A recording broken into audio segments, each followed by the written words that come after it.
All right, what is up, everybody? Welcome back to the Co-op Couch Show. How's it going, Humphrey and Allison? Good.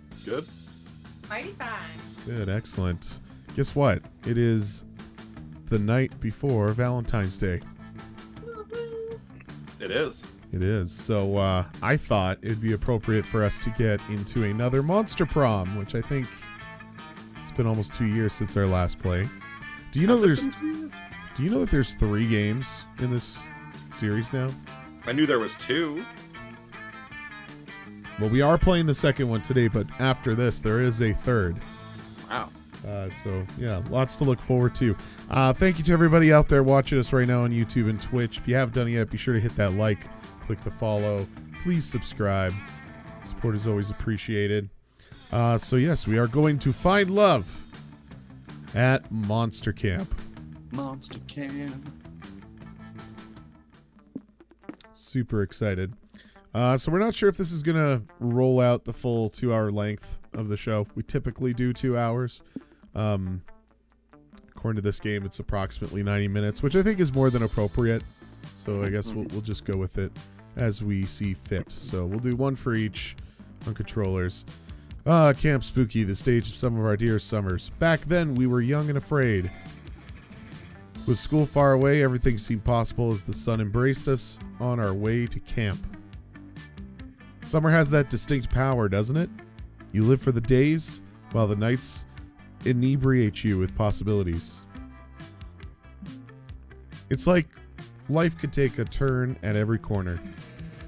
And for us, it did. Okay, I get to choose my guy? Oh, this is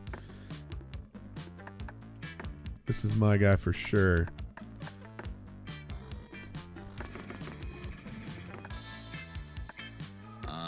Sure. What am I picking? I guess things. 3 things. Maybe a mushrooms guide. That sounds cool. Random. Wait, what? There's a random? Oh, yeah, that's a good idea. Okay, I picked one and then I'm gonna random the rest. Player 2, whoever that wants to be. That'll be me. I'm gonna be this dude, I guess. He's got kitties. Oh wait, those aren't paws. Those are souls. Oh, what? Oops. TT.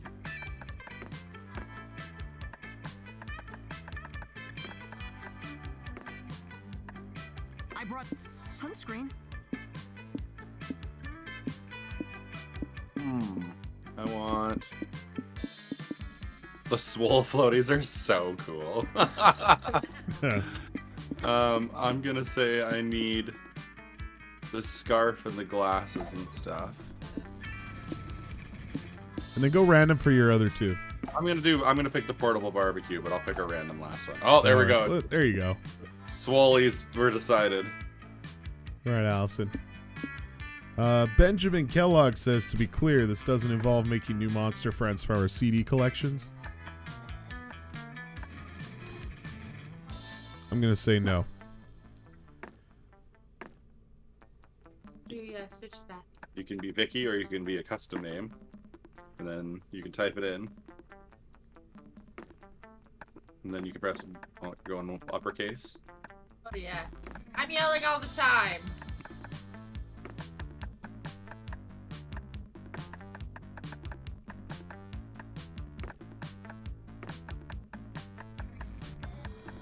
I don't know where letters are. Oh, wait. Okay, there we go. Allosaurus, okay. I'm fully charged. That character's got like U written all over it.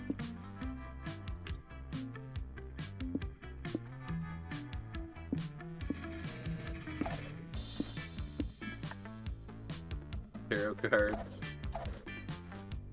Crossword and cleats. 50 pounds of crossword. All right. They gave me crosswords, and what was the last thing? I think it was cleats.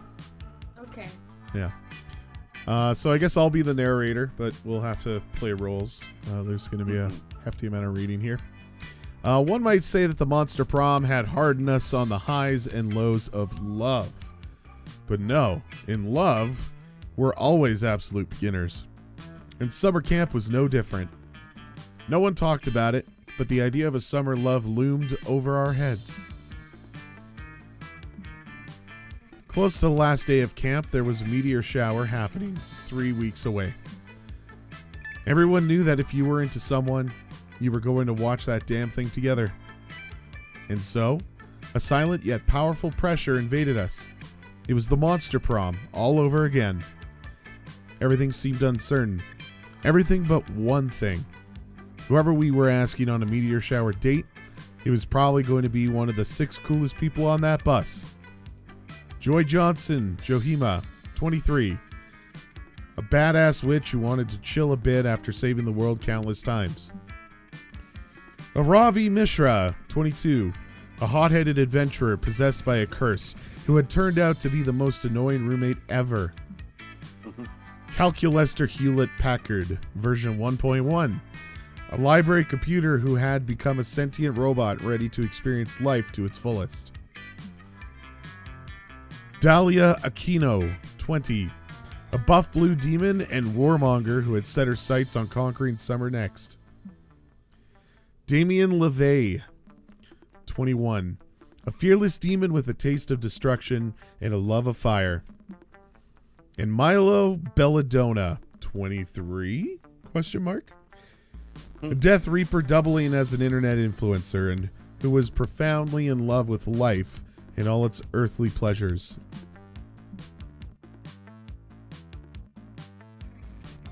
The bus trip was long, and all of the summer could be shaped by the first steps well taken.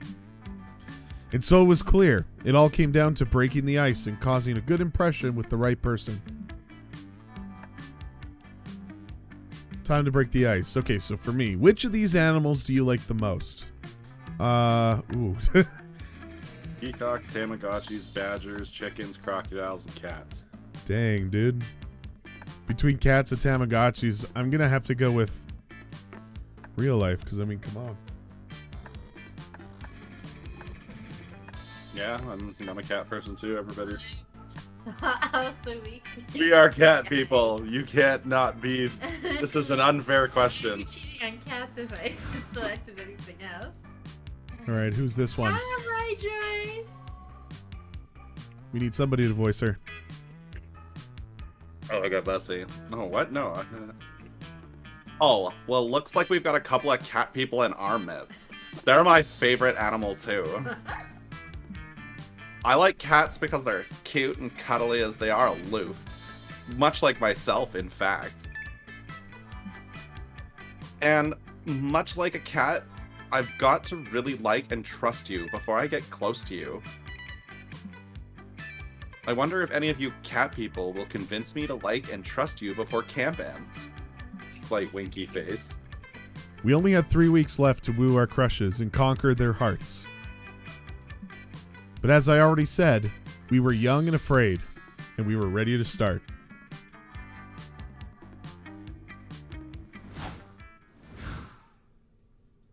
Okie dokie. First day on site. Kind of want to check out the dome, not gonna lie. That day, a fun and zany scavenger hunt awaits you at the camp dome. Last night, the counselors stole your organs while you were asleep, and you have to solve the scavenger hunt clues to get them back. Isn't that fun? No? Too bad.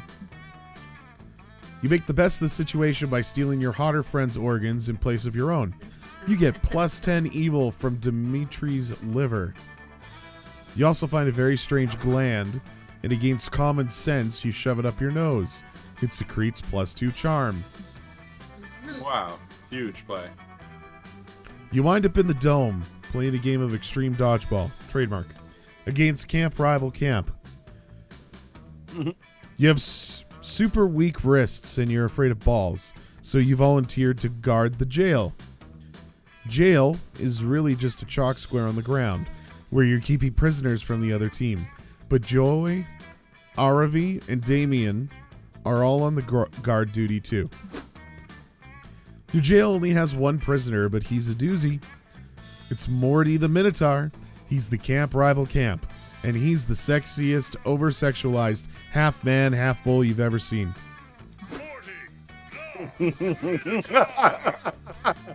Wahaha!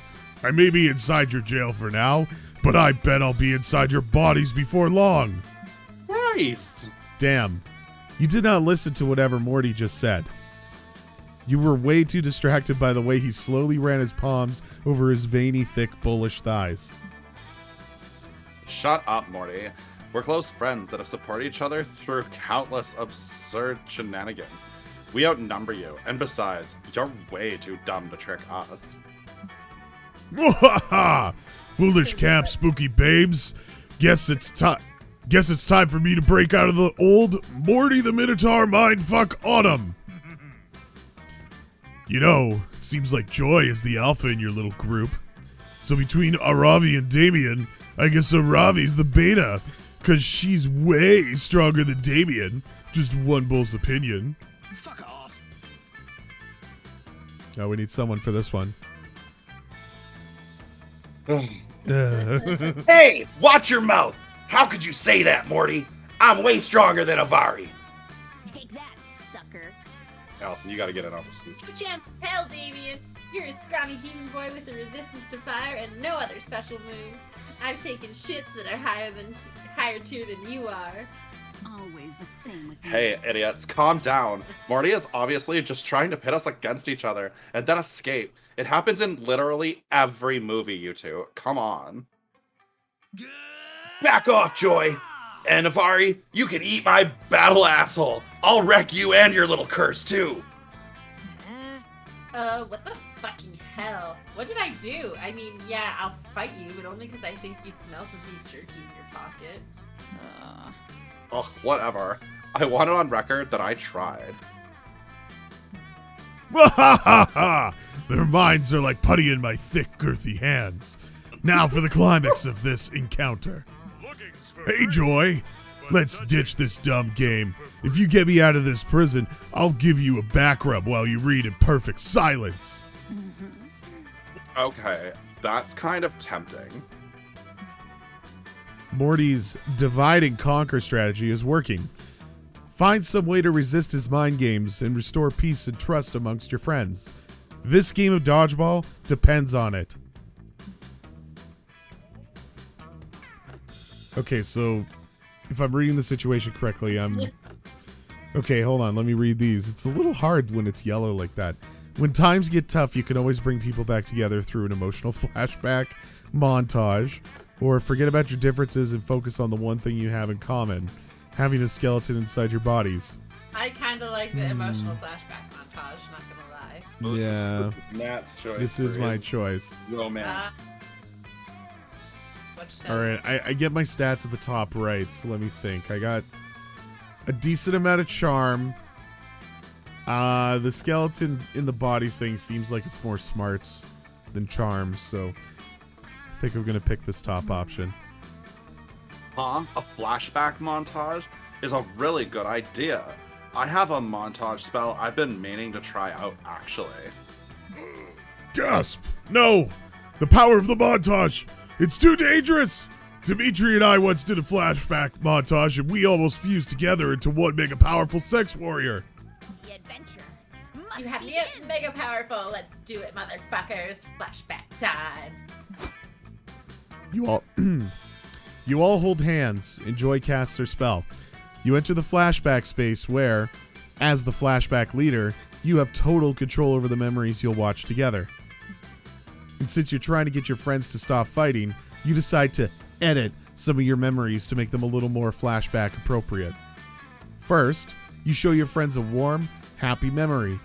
It's the time that Damien helped Joy learn Univertica's weakness and defeat the big bad. Huh? I kind of thought that Paulie and Matt lied to me and coerced me into helping. But now I remember that I helped Joy because we're great friends. Best episode ever. Yeah, man, that was a great season finale and a great memory of our friendship. And cool Josh had a cameo in that episode too. Next, you show your friends a memory of Aravi throwing rocks at Damien from a tree. Technically, Aravi was trying to kill him at the time, but you do a little editing. Oh yeah, I remember. I was throwing rocks at Damien as a gesture of my appreciation for our friendship. Hell yeah! So metal, Ravi. I still have the friendship appreciation scars all over my body. Well, you guys, I totally forgot, but it looks like Cool Josh was in this memory too. God, that motherfucker is the coolest. And finally, you show the memory that started off your whole friendship. That time you all went to the aquarium with Cool Josh on Memorial Day. Best Memorial Day ever. You guys remember how Cool Josh jumped into the shark tank and made friends with all of the sharks? Yeah, and the aquarium was attacked by giant robots, and Matt got into a Gundam suit with Cool Josh and defeated the robots. That day was fucking legendary because it's the day that Cool Josh coined his catchphrase, "Nobody better lay a finger on my juicy ass." You and your friends laugh and laugh about your shared memories with Cool Josh. You feel a little bit guilty about editing all the memories using your flashback omnipotence, but not guilty enough to stop. You spend all day in the memory spell reminiscing and bonding together, which earns you +2 charm and +1 boldness. Nice. You're so charming.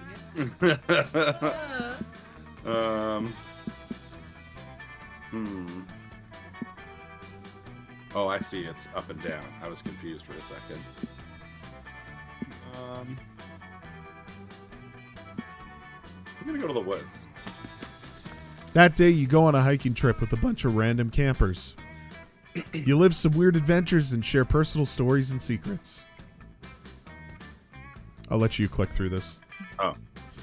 You don't know their names, and they don't seem to have their own character models, but they reveal to you they're part of a different game, a survival resource managing one. Turns out they cannot perceive your character model. You go to the same camp, yet you're part of different games. This is deeply strange, and makes you reflect so much about your own existence that you gain +2 smarts out of it. Oh, okay. Cool, I guess. They apparently gain +10 berries and +2 stamina, whatever that means.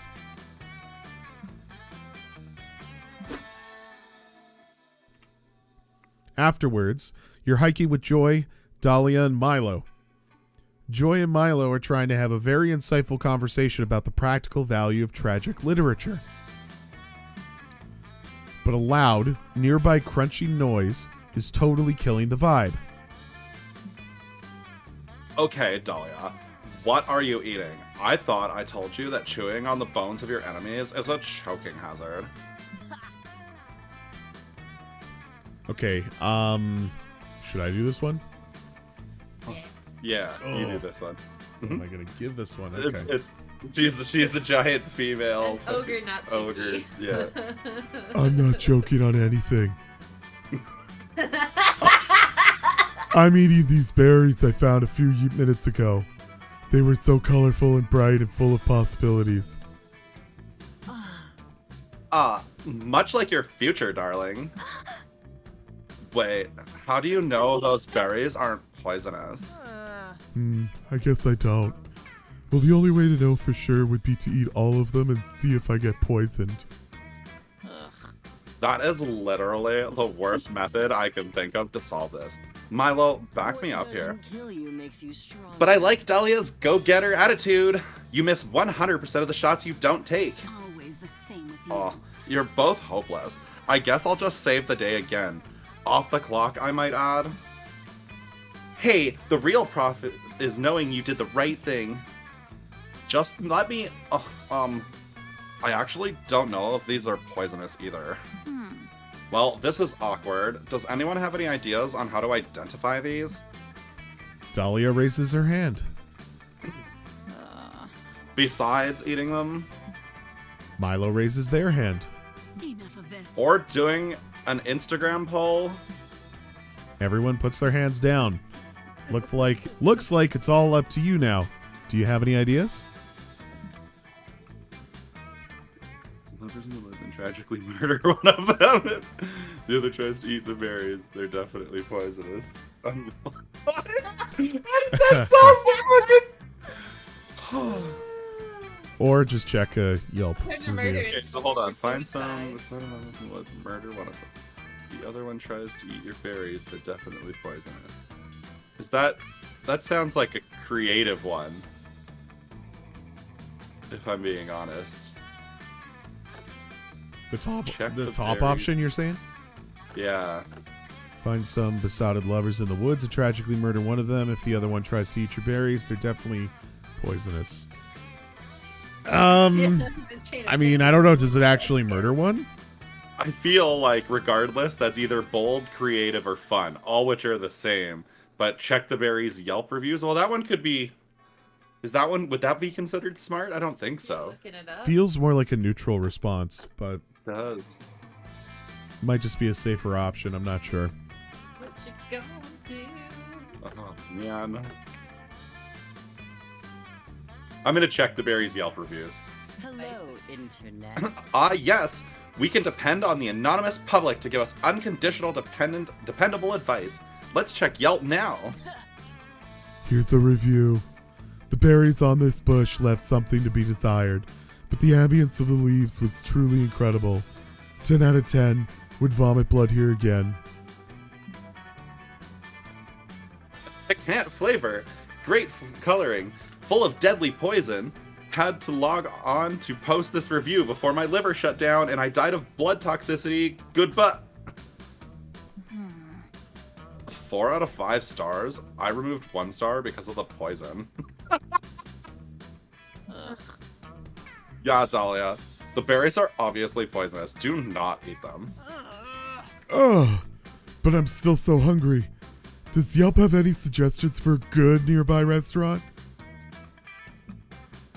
Not in the way of berries, but Yelp does point the three of you in the direction of a great stream full of delicious salmon. Delectable, fresh nigiri spot. Oh my god. That's too much word. Great ambience, refreshing lack of poison, signed a bear. It's a 5-star afternoon. You gain +2 creativity and +1 fun. Okay. Sweet. It's my turn. Okay, Allison. Woods. Lake Manor or Scout Headquarters? Definitely the lake. Yay! That day at the lake, you start a super soaker fight that turns into an all-out war.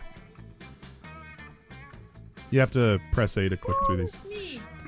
The enemy team manages to capture the northern section of the lake, but you take a few of their members hostage and learn their empire's weakness. Excuse me. You lead a full-scale infiltration. Thousands of soldiers get totally soaked. It's a bloodbath. After several hours, the enemy team surrenders, and you gain +2 fun from the peace treaty. Yay! You're taking a walk, which is your go-to excuse to get some good farts out, when you see Joy and Scott. Looks like they're wandering around with cameras and taking pics.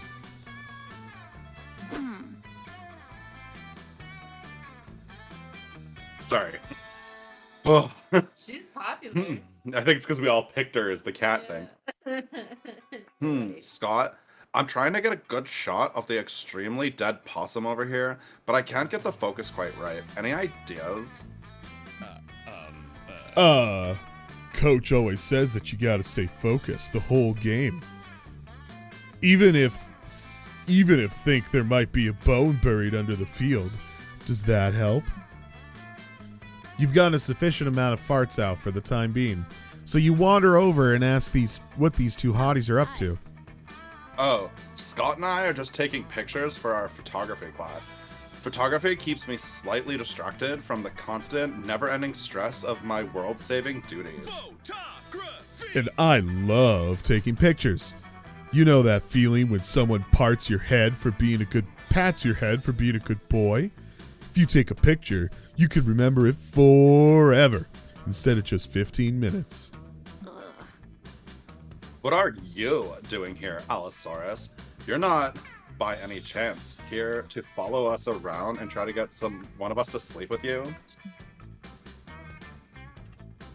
You start nervously sweating and assure Joy that you're not here to increase your stats until one of them agrees to bone. You're here because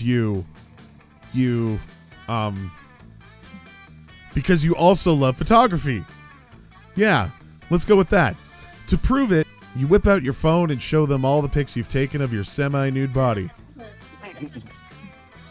Wait, we're doing photography? That's a phone. Phones don't make pictures. Don't worry. It's an easy mistake to make. I get my camera confused with Calculester all the time. You show Scott that your phone can indeed take pictures. You open your camera app, snap a picture of his tail, even though it's wagging a lot, and show it to him. Whoa! A phone can take a picture? And it can also take a call? I didn't know that one thing could do two things. Let's do it! Allosaurus, you're obviously some kind of photography expert. You gotta check out my technique and give me coach tips to improve my form. Scott shows you and Joy his picture-taking technique, which is mostly just pointing at shiny objects excitedly and throwing his camera at them. You tell Scott that you've got a game-changing tip for him. He just needs to press the big, black, shiny shutter button on the camera. That'll up his game for sure. Wait a second. Scott, have you not been pressing the shutter button? We've been out here for 3 hours. Wait, what? How is that possible? She's been at 2 other places. Goddess, no wonder you got an incomplete on our last assignment. Wait, so if you hit the big button, the camera actually takes the picture? Before I was just polite asking the camera to take it. My mind is blown. Well, even if I have to admit, that was a pretty helpful piece of advice. I'm almost convinced you're not just here to sleep with one of us. So if you're really such a fan of photography, surely you can give me some pointers too, right? I'd love to learn from your expertise. Uh-oh. Joy's calling your bluff, and she'll be way less easy to impress than Scott. You'll have to convince her you're a real pro, or you'll, yet again, be exposed as super horny. So, Allosaurus, why don't you tell me, what's your biggest photography secret? I feel she would pronounce it as photo... How are you going to say it? Oh, I played it in my head. Photography. Photography? Just to sound smart, you know? know? All right, so 2 options. This sounds like a Joy-style answer. The top one? I cannot disclose photography's biggest secret, Joy. It'd be betraying photography's trust. You tell Joy that you take your friendship with photography seriously, so you can't share your friend's secrets. That's a dick move. Wow, Allosaurus, that makes 0 sense. Like, none. Nonsense.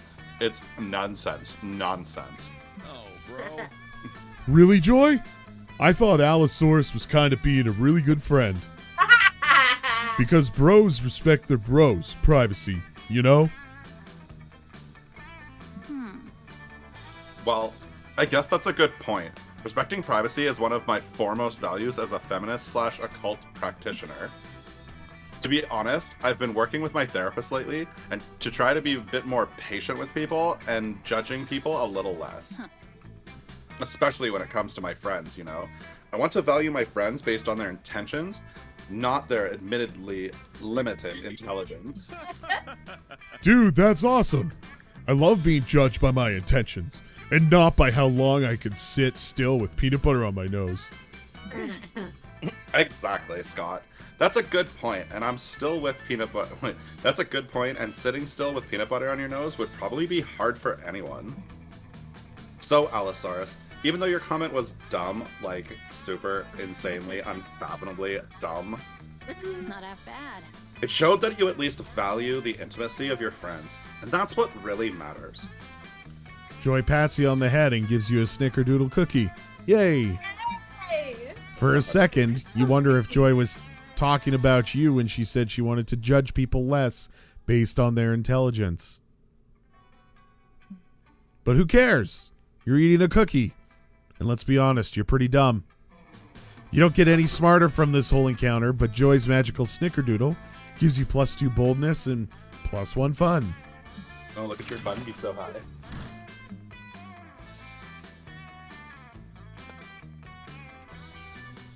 Okay, everybody choose a movie. Say your choice out loud to the other players before clicking. Okay. Really?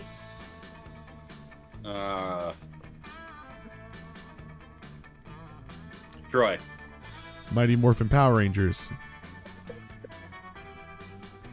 I can't. Oh, Allison has to advance this. No, okay.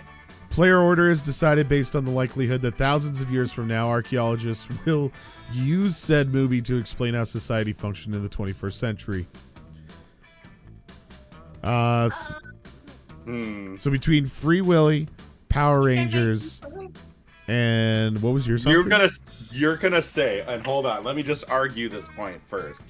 You think that Free Willy has a more base society setup than mine, which shows an entire civilizational situation? They don't know that. Archaeologists are pretty good at knowing things. With time capsules. Okay, by the 21st century, if it was accurate, I would say Allison's is technically the closest. Yours is like Mighty Morphin Power Rangers is also kind of like it's a little bit more loosey goosey, but if it's 21st century, it would make me last if that's how we're going with it. I mean, I consider mine as the most palatable for people thousands of years into the future because I would assume that their reality would be more similar to that. But if you want something that like properly represents 21st century, you're probably right. Allison's option would be the best. Oh my god, SeaWorld's got critters and tanks. It's Right. just the most realistic of the three. Oh, certainly, yeah. So, I think Allison, you have to navigate this. And I'd Choose say yourself, and then I say Humphrey second. Or you just random the last two. Yeah, I'd say both of ours work for two different reasons, so just random it. Oh, it's gonna random all of it. Oh, punished. It's not That's like not before. okay. Okay, same order as last time. Oh well. Let's go take a nap. Yeah, let's go take a nap. But not really. I'm gonna go to the manor. In the haunted manor, a voice whispers from the walls in a frightening voice. Matt, you can't escape your fate. You'll soon gain boldness. But after that, something weird will happen to you. It could be great or terrible. You don't want something potentially terrible happening to you. You stay put to be sure you don't get extra boldness per the voice's prediction. Look at you trying to defy itself. That takes some bravery here. Have +2 boldness. You link up with Joy, hoping to catch some tingles down your spine and in your genitals. I feel like fucking Jon Snow right now. Oh, okay. I can't believe people are scared of this place. What are they afraid of? The bats? These are fruit bats. Is everybody at this camp a secret mango or something? Anyway, I need some help with a ritual. Take off your clothes and stand in the middle of that circle of blood. You hesitate for a moment, but you have to admit this isn't the weirdest hookup you've ever had. No touching. Okay, I can't We don't know do. who this is yet. We don't know who this is yet. Allison might just So- have to do this one. Sorry, did somebody say hook up? Because I'm here to hook up with some murder. This cannot be real. Excuse me? I was about to do some magic and add some real scares to this mansion. Although I guess your appearance already helped with that. Oh man, you're a witch and everything. This is too freaking good. Sorry, let me explain. As you can see, I am highly rated on the victim finding app Murder. Jerry S. 5 stars. So? Yeah. I work hard to maintain that, and since you dabble in the occult and have sexy flings with one or more monsters. Hey. You're a top candidate for getting mercilessly stabbed to death in a spooky house. I find the slut-shaming implications of that to be highly fucking irritating. Sure, but I can't argue with murder's algorithm. Not only is there a surging price on murderers right now, but there's a triple bonus for killing a promiscuous witch in a haunted house. Ugh. Who's even ordering these murderers? And why is this algorithm exhibiting the same bias that our puritanical society? Who knows? All I know is my apartment isn't rent controlled. I keep getting bed bugs, and I'm saving for an original butcher knife that John Wayne Gacy once breathed on. I gotta make money somehow. Wow. Have you considered not buying the Gacy knife? Never! Killing you is much easier than evaluating my impulsive spending habits. Now show me your I'm about to get brutally stabbed face. You're hardly one to judge someone for their spending habits. I mean, you blew your hard-earned money on a summer-themed dating sim, so... But at the same time, you'd rather Joy not be a murder victim, lest that murder your chances of making her your summer honey, which it inherently would. Think of a way for Jerry to earn that sweet coin without killing your sweet witch, and earn Joy's respect by helping this poor exploited murderer achieve financial freedom. So what do you got here? Try Patreon. Crowdfunding has helped many people reduce their dependence on murder. Or, your skills are too valuable to be wasted on the front lines. Share your wisdom and become a murder consultant. I'm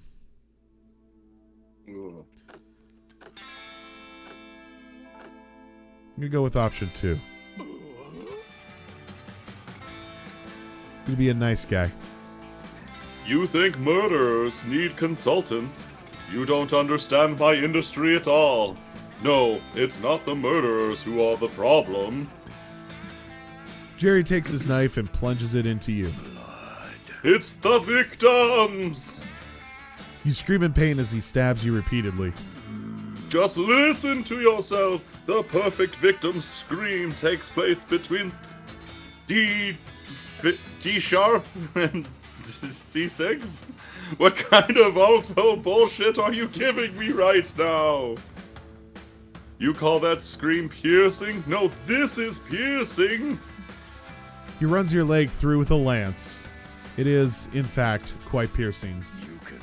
Now try and run away. See, even your limp is garbage.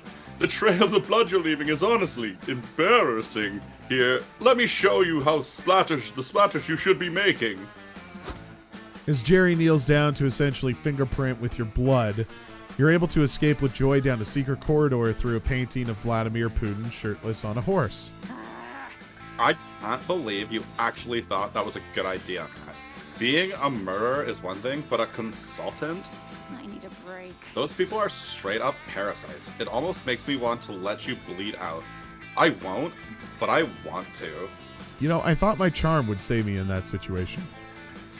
Against her better judgment, Joy uses magic to save you from certain death, but she's not able to save your -2 fun and -1 boldness. Ooh, your fun is low. Fun Dang. record. Okay. Baby. You spend all day trying to learn how to use the North Star to know your location and never get lost. It's a fierce challenge, and everyone gets, like, super lost. You say fuck it and try to text the North Star to ask for directions. Maybe no one ever asked. Of course, this achieves nothing. It's a star, and you should stop trying to resort to sheer absurdity to solve your problems. You get no badge. No one does. It's all a trick test, and it wasn't even nighttime. But Coach awards you with +2 creativity for your lateral thinking.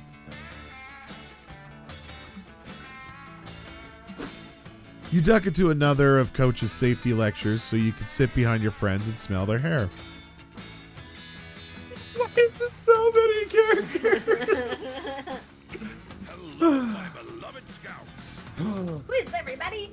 Suppose you're trapped in the woods during a forest fire. How do you survive? Level up, loser.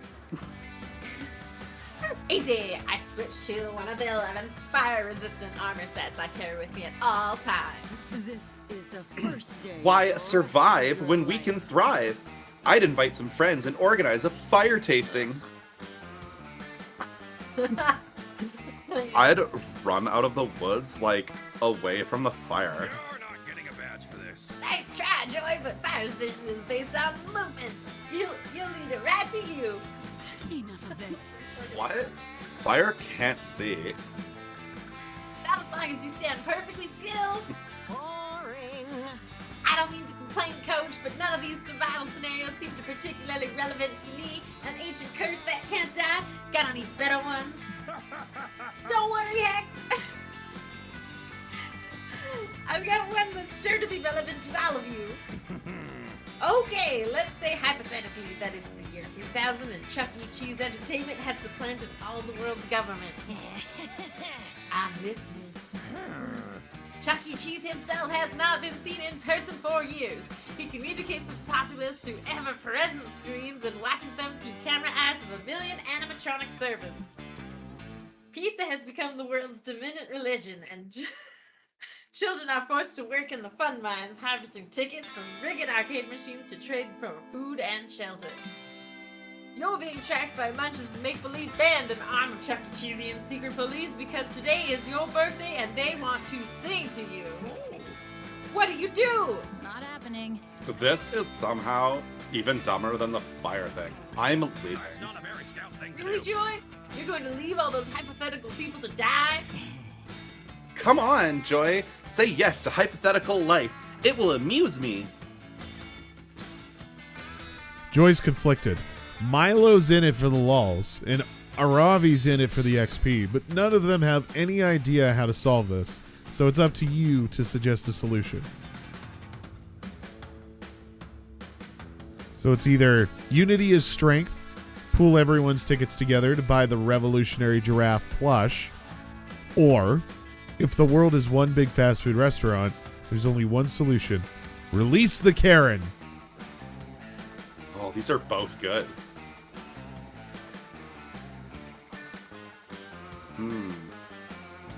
That's a tough one.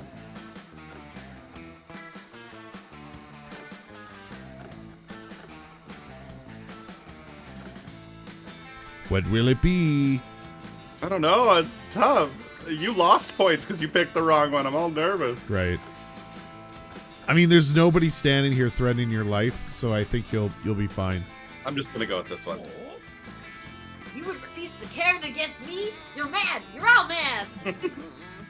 Tech, don't do this. No force in the world can control a Karen. Her white privilege is too strong.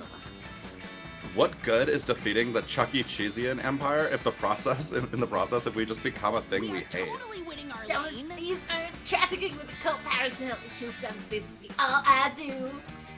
Oh, you're not going to kill the Chuck Cheesian Empire, you tell her?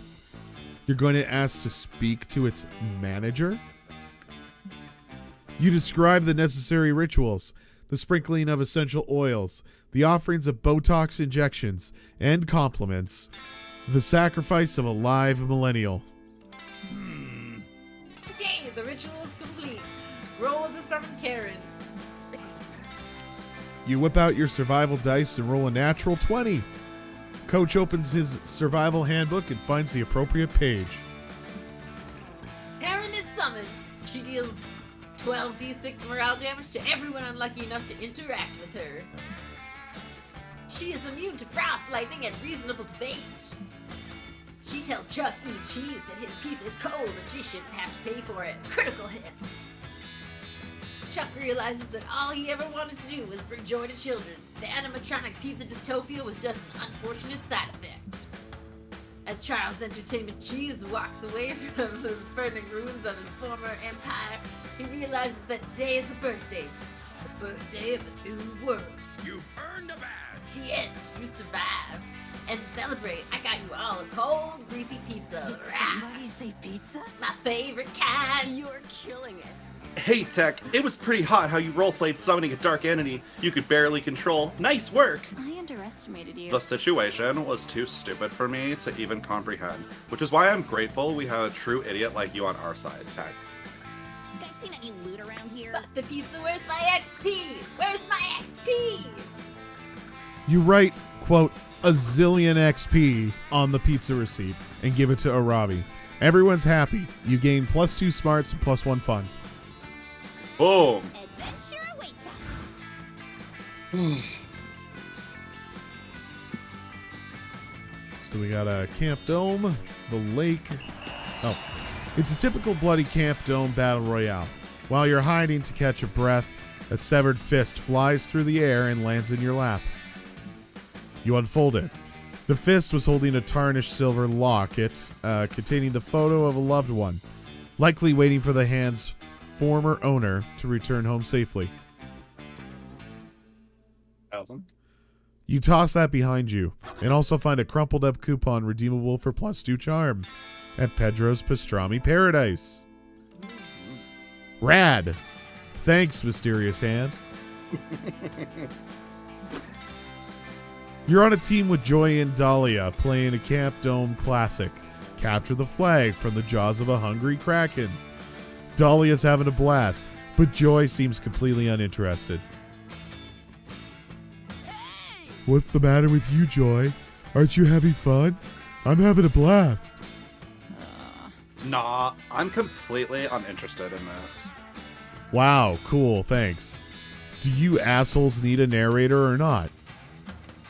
I mean, I could be out saving the world from actual Krakens right now, but instead, I'm stuck here playing a stupid game with no real satisfactory conclusion. What are you talking about? The satisfaction is winning. And as a fellow Coven member, I can't allow myself to win this game without your full support and happiness. You are not in the Dahlia, coven. we have been over this. You are not now, nor have you ever been, a member of the... I, Dimitri. The Coven, you say? What's going on? Dimitri? What the hell are you doing here? Ah, wouldn't you like to know? My beautiful black lotus flower. Yeah, I would like to know. That's why I asked. You want to skip ahead to my villainous monologue, I see. But you know how much I hate to rush through the foreplay. Your power. Well, regardless, I've joined Camp Rival Camp so that I may finally vanquish the Coven leader once and for all, while you're all alone and distracted. The joys of making s'mores and singing songs and kayaking under the blistering, delightful sun are quite taxing on my brooding exterior. But such crosses must I bear. I'm here to save Okay, the day. to be honest, I got pretty bored, stopped and listened like 6 sentences ago. But if you're a villain of the Coven, Broody McNotliam, then you're a villain of mine. Okay. Allison? Dahlia, stop. For goodness sake, you are not a witch and you don't even have any magic. Sure I do. Watch this.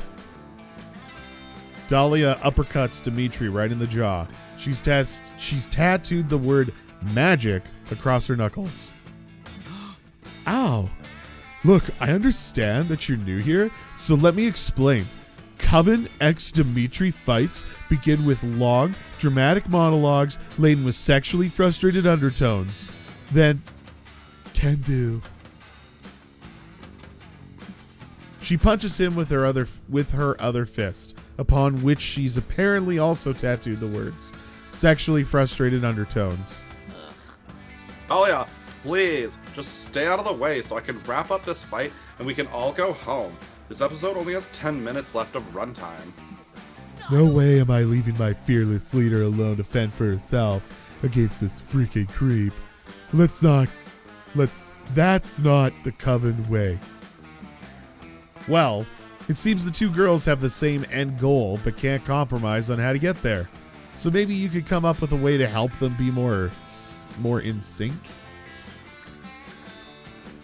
So force them to play DDR. Yeah, okay, you read them. I gotta... Force them to play DDR until they synchronize their movements, or give them the Wonder Twins magic ring so they can sync up their powers.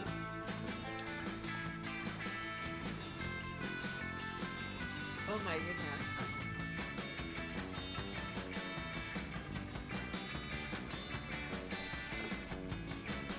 I am fun. I am not much else. Everyone is pretty confused when you start dragging out DDR mats, but you don't care. You're about to reenact your favorite Evangelion episode. This is the best day of your life. Ugh. You want us to dance in sync? Are you sure this will work? I'm not much of a dancer, really. Let's get Nah, down to I bet you're a natural. I love dancing. It's like punching, but with a backbeat. The two of them successfully learn to play DDR in perfect synchronization. But it doesn't stop there. You have been prepping for a situation like this for years. You also force the two of them to eat ramen in sync, brush their teeth in sync, and finally, share earbuds, the ultimate bonding experience. It seems nonsensical, but by doing these menial tasks together, Joy and Dahlia understand each other in a deeper level, allowing them to fight with a well-oiled machine. Soon, they are ready to fight Dimitri. Evangelion trash that you are. You've already brought two giant robots into the Camp Dome arena for them to mount and fight in sync. Wait, why do we have to fight in these giant robots? I thought we'd just, use a combination of spells and punching until Dimitri retreats. No, fuck that. Fuck logic. You've been waiting for this moment all your life. Get in the fucking robot. Oh, they're so insane. Actually, I'm not too thrilled about fighting two giant robots. Also, that whole training sequence took forever, and I should have been back at my campground several hours ago. Hey, no backing down now, bozo. Eat my metal fist. Hey, do you guys hear that? I think it's evil calling me back into the dark abyss. Like, right now. Gotta go. Dimitri throws a smoke bomb on the ground. When it clears, you can see him sprinting away from the Camp Dome. At least he's gone, but you're still bummed you didn't get to reenact that Evangelion fight. Fuck that! But hey, to thank you for helping, Joy and Dahlia get in the robot anyway and hug you. In sync. It gives you +2 charm and +1 boldness. Oh, Christ. All right, let's trade That's so places. funny. Everybody choose a food. Say your choice out loud to the other players before clicking. Pizza. Sushi! Ooh, I will go with,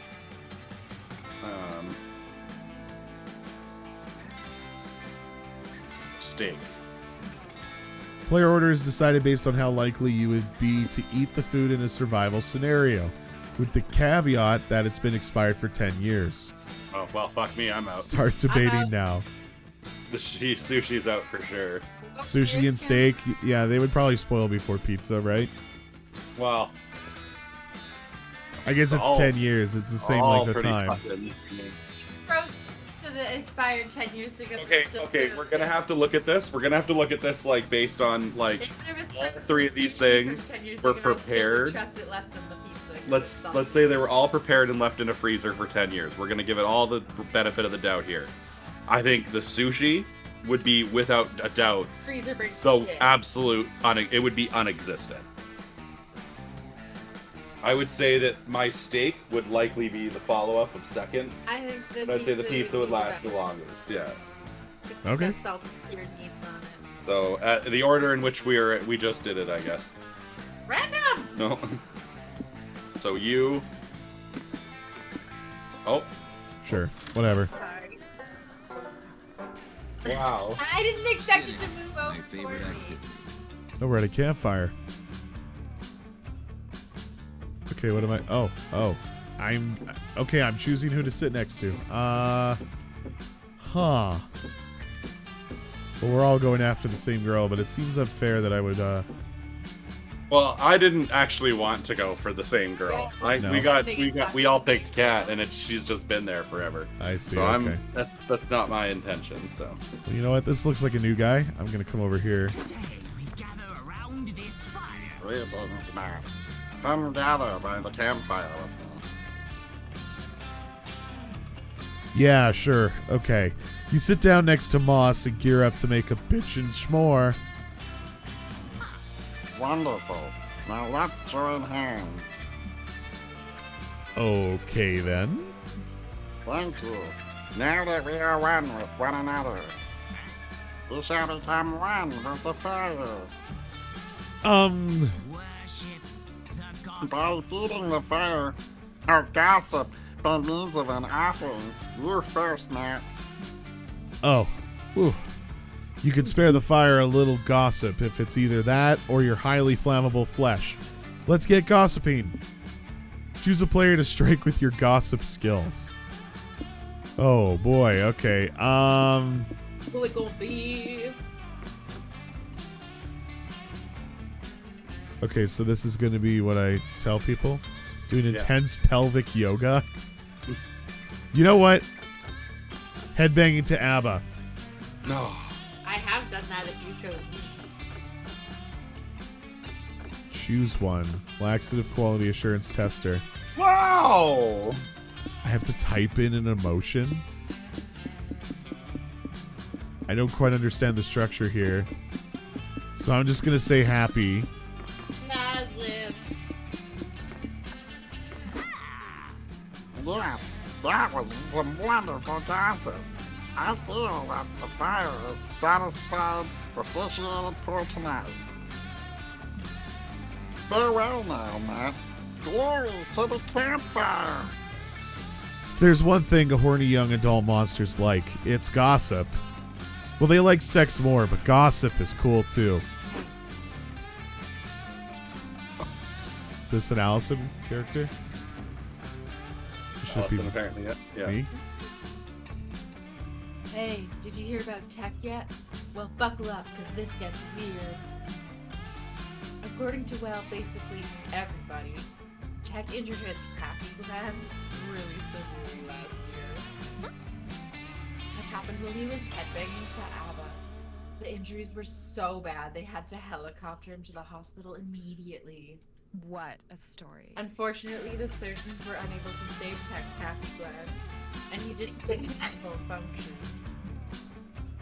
But that kind of surgery ain't cheap, and Tech's insurance didn't cover everything. So he had to get a job as a part-time laxative quality assurance tester to pay the rest of the hospital bills. Fuck you, dude. I thought I'd heard everything. Crazy, the Tech's walking around with a totally artificial happy gland, but it really makes you see a little light. Yes. In fact, it makes everyone see Tech in a new light. That Tech's new reputation cost him -4 creativity. What? Dude, what? Take Rob. that. Take that. Wow, what did I ever do to you? Nothing yet, but I'm sure there's retaliation.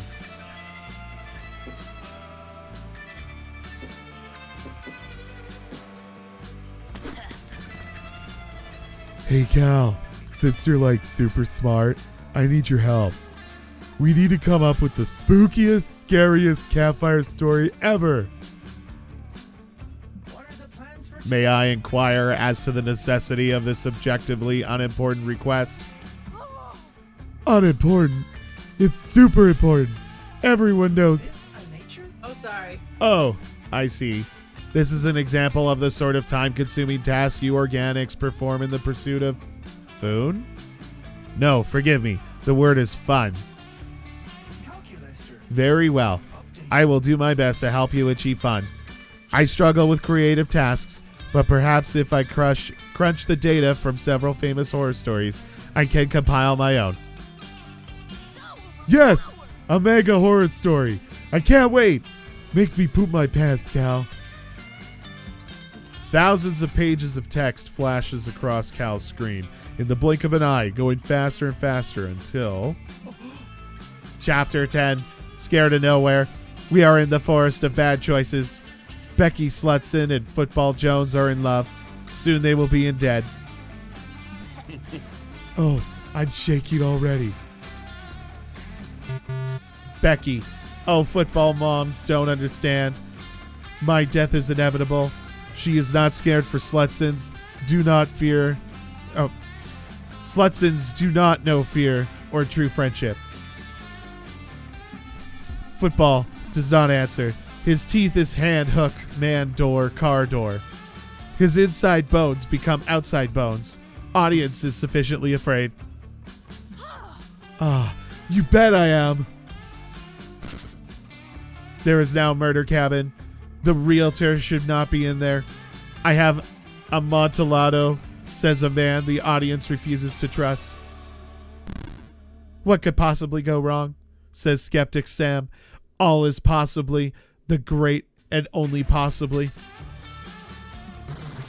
There is now a Ouija board. It is scary because it is a copyright infringement. It bleeds blood that is not its own blood. Football Jones, outside bones are in Skeptic Sam's inside bones. The skeletons have escaped. They are spooky and scary. Johnny is here. There is only... Server Error. Insufficient input data to finish the process. No! It was getting so good. What's gonna happen to Football Jones' outside bones? You're not even sure what already happened to Football Jones' inside bones, but both of your friends seem pretty invested in this. You need to feed more data into Cal to come up with a spooky, scary ending. You pull up Dropbox and send him a guide on the dangers of downloading suspicious links or a peace treaty. And before you make that decision, let me just take a drink. Yeah, that's a 3-person you scene. The answer. Like, what the end of the thing is supposed to be. The story. All right. You gonna pick one, Allison?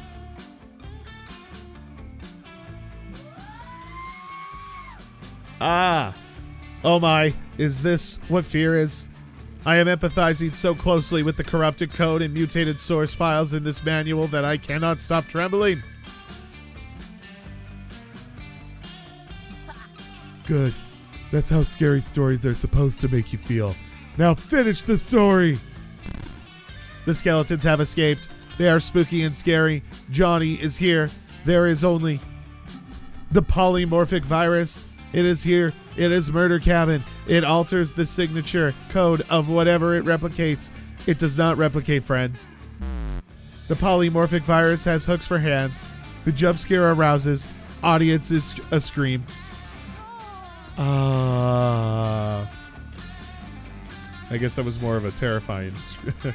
Your code is possession, says the polyvirus morphic. Your frag drive sucks cock in hell. The raid is bleeding and the audience is dying until Football Jones is here. His football is a master's degree in computer engineering. We should split up, he says, and the polymorphic virus is a red balloon. I float too, he says, while sinking. There is no bones. The end. Hey, that was pretty good. I definitely didn't see the ending coming. Is this what people... Yes, it was terrifying. I feel so uncomfortable and unsafe. How wonderful. Server error. Allosaurus, logic dictates to me that the polymorphic virus is a fictitious element of my story, but my empathy emulators are still firing on all cylinders. Admin permission. I'm envisioning a solution in which you hold my hand until my emulators cease overheating. Would that be okay? Hell yeah, it would. And this works out great because you're admittedly still kind of spooked by Skeptic Sam. So skeptical, so scary, so romantic. That was a lot. That was a lot. Holy shit. That was a lot for you. Yeah. So, does it let me join the other groups too? Yeah. Oh, I can't make you lose shit. You fuck. I mean, you might. You never know. Milo and Joy are sitting across the campfire. Joy is close to the campfire. Joy is looking supremely annoyed while Milo shoves their phone in her face. This should be good. Fancy meeting you here. This is all Oh, you, my hello, friend. Tech. I've just been showing Joy this delightful little quiz called Which Coven Member Are You? Do you want to give it a try? Enough of this. Do not humor them, Tech. This quiz does no justice to the actual trials and tribulations my girls and I go through as Coven members. Oh, don't be so cranky. These questions are fun. Listen to this one. If you were the flavor of ice cream, which would you be? Answer choices are black licorice, birthday cake, tiramisu, and vanilla.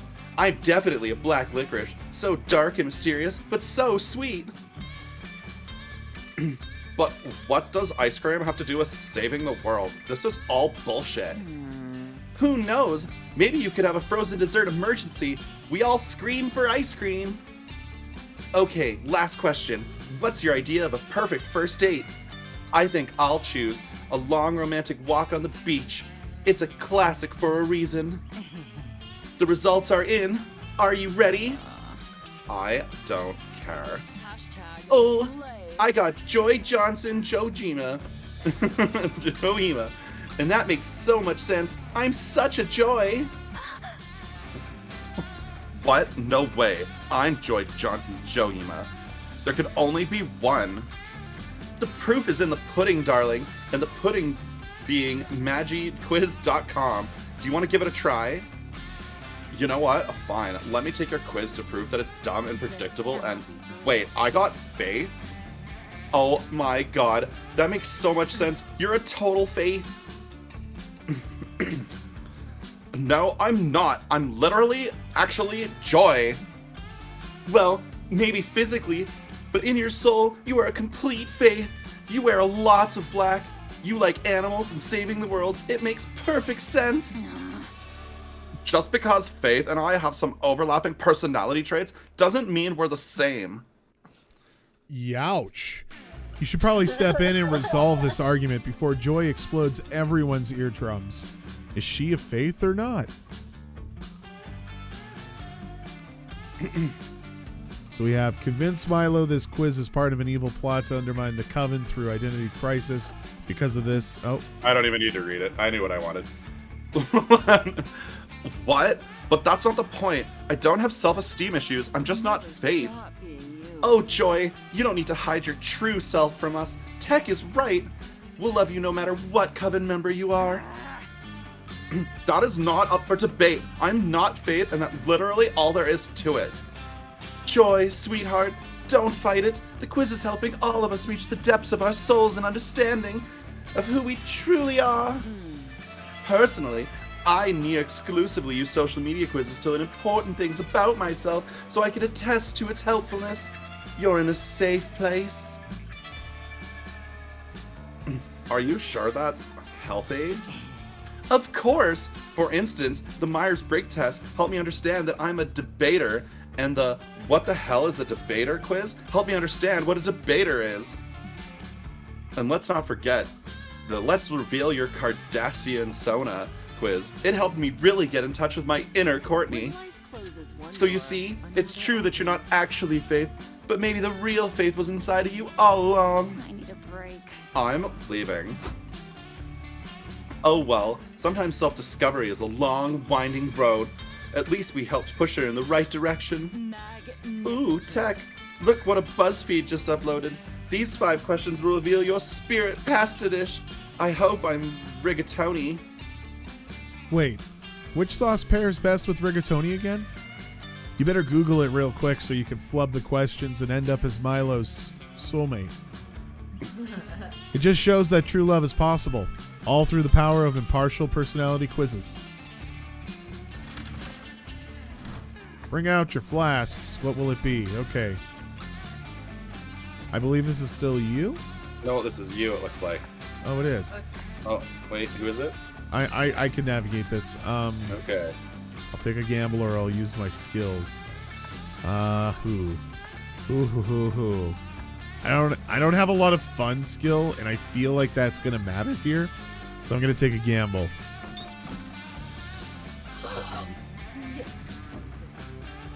That's so Who's our cat? Welcome, welcome. You new here? Don't fret. Let me explain how this works. I will prepare you a drink, the drink of the day. You may choose to drink that one. But if you're not interested, you're lucky. There's a mystery box with a second option. It could be better, it could be worse, but one thing is for sure, it will be mysterious. And these drinks, look, choose whatever you want, but I'm not responsible for what you put in your mouth. I'm a wizard in training. For you to test my concoctions is somewhere between kind and reckless. So, get ready and good luck. Yeah. Okay, the margarita. What do you say? Will you take the drink of the day? It's a margarita. I think I will. Or you. Yeah. Or would you prefer the mystery box? You gotta take it, right? It's a brain, you're a zombie. Yeah, no, totally. I was testing your common sense. And you passed. Your prize is the drink you chose. No idea if I got this recipe right. Do you want to try it? Otherwise, you always have the mystery box. I'm not sure I want to drink Paige. Yeah, I don't know if that was made for you or not. I do need creativity, though. Yeah, no, totally. I was testing your common sense. And you passed. Your prize is the drink you chose. A pina colada. Quite appealing, right? To know if I drink that, but the real question is, will you? Oh no. I also have this mystery box because at this point, who knows what you drink? Pina colada? That sounds so tasty in this case.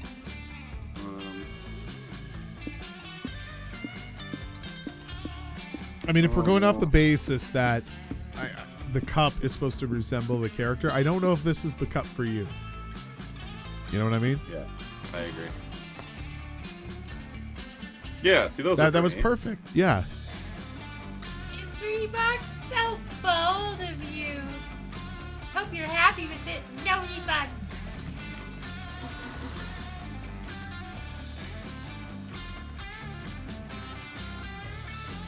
Oh, what am I doing? I don't know. So you want to? You want to drink a margarita, huh? To think that by drinking a brain you'll observe its smarts is a bit simplistic. But hey, it's what actually happens. Occam's razor at its finest. I could use a drink. Yeah, you got some Nice. smarts. You got the first double digit. Phobia shots. Let's do some phobia shots, yeah. You know what they say, if you can't overcome your fears, drink them. Cheers to you, doing that is surely bold. Oh, okay. But I get tipsy very fast. Want to drink the classical palate? I tried to harness the beauty of art in a potion. It enhances the inner beauty of the world. All locations will become more beautiful. Just bask in it. This is the part where I leave you before you puke all over me. Ciao! Stupid little cat. All right, trade places. Everybody choose an object, say your choice out loud to the other players before clicking. Stress ball. Phone. A Sharpie. Fellow camper with whom you share a tent has brought 20 of this object. Player orders decided based on how unsettled you'd feel about sharing the tent with this person. So 20 phones. That would be stress pretty balls. uncomforting. Or 20 or 20 Sharpies. See, the Sharpie thing seems normal to me. It does, Maybe- yeah. Yeah.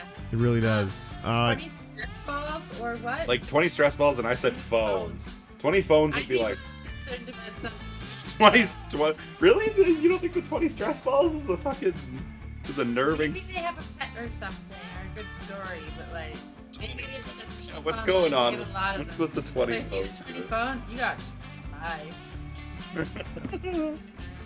Yeah, I think this is the right order. Holy cow, there's still so much to do. I don't think they expect us to narrate it. We're gonna be going on forever here. Okay, hamster mode, everyone. Scroll back. Today at Camp Dome, the game is 7 Minutes in Heaven Extreme. You volunteer yourself as tribute for your camp. You put on some lip balm, ready for some hot kissing, but it seems you got the rules wrong. In 7 Minutes in Heaven Extreme, they straight up murder you, and you need to stay in literal heaven for 7 minutes. They stab you repeatedly. You're sure you're going to hell? But no. Heaven is beautiful. It's all you ever wanted. You want to stay, but they bring you back to life. You are cheered by your teammates, but you will never be the same after being taken from heaven. You do look more heavenly, though, and that translates into +2 charm. Okay. Afterwards, you're hanging out with your number one summer crush, Joy. It's National Fondly Reminiscing Upon the Past Day, so she's flipping through the pics on her phone with you. Hell yeah. Oh, this was back from season 3, right after we beat that mutant spider. Faith looks so cute in this one, and look at that awesome Fleetwood Mac t-shirt I'm wearing. That t-shirt was so cool. It was vintage from the 78 tour. Phoebe Nix blessed it herself. Whatever happened to that shirt? Whatever happened to that shirt? Did I sacrifice it to the goddess or something? Oh, wait. Oh my god. I remember exactly where I left it. Fuck. Joy makes a mysterious phone call. She starts asking about the Fleetwood Mac t-shirt, but the person on the other end of the line is obviously not being chill about it. Listen, Axorax. I know things ended badly between us, but can you please just give me back my Fleetwood Mac t-shirt? I specifically remember leaving it in your evil lair. I know you know which t-shirt I'm talking about. I didn't leave multiple t-shirts in your lair. No, there is definitely no need to discuss it in person. I do not portal here. Suddenly, a magical portal opens. An objectively sexy centipede person emerges, and they are giving off palpably villainous vibes. Joy, baby, I've come to speak with you in person, just like you wanted me to. You look as lovely as that day I wrapped you in my bug silk. Enough of this. No. Axorax, I specifically said that I did not want to talk to you in person. You're doing that thing again where you gaslight me into spending time with you, which is total bullshit. Oh, Tech, meet my ex, Axorax. They're a magical evil centipede person I defeated back in season 3. I know they look hot, but don't let your guard down. They mind control everyone in Philadelphia and tried to make all the citizens jump into a pit of centipede venom. Oh, you make me so evil, Joy. But that's all in the past now, gorgeous. We should focus on the present and this very important t-shirt debacle. Why don't we ditch this third wheel? You and I could go out for coffee and talk it over. Or perhaps we could enjoy a romantic dinner. Do any restaurants around serve pre-chewed aphids? Axorax, if I wanted to get one coffee with you, if I go to get one coffee with you, do you promise to immediately hand over the shirt? Show me the shirt right now before I waste my time. Oh yes! Let me check inside my carapace. Oops, silly me. Looks like I forgot to bring the shirt. Guess we'll have to keep hanging out until my portal spell recharges. Typical. told you so many times that I'm not okay with us hanging out because we end up getting back together. It's a toxic cycle. But fuck it, I really want that t-shirt. Axarax is stressing out your potential thick goth girlfriend. Unacceptable. Get that Fleetwood Mac t-shirt for Joy, by any means necessary.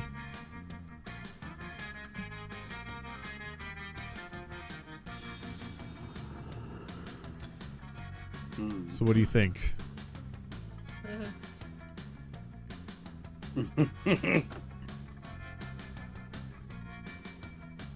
Call the police and send out an Amber Alert for the t-shirt. Axarax can't hide from the power of a vigilant community. That one's kind of funny. I like that one. Going in belongings, you'll trade it for a t-shirt. Would that mean I'd have to take stuff? That would piss her off, I think, the first one. Yeah, I think it would. I think so too. But you have lots of bold. It is quite bold. I'm going for it. You're going to make Joy's dreams come true through the dark powers of supply and demand. You get to work right away on your illegal Joy-themed black market. A few hours later, the black market is up and running. Literally everything on sale was once owned or touched by Joy. It's super freaking creepy. Disturbingly, it's also pretty popular. Turns out the Coven had some dedicated fans, and lots of magical beings want gently used witch items. Come get Joy's genuine authentic spell herbs found in her trash, screams one creepy salesman.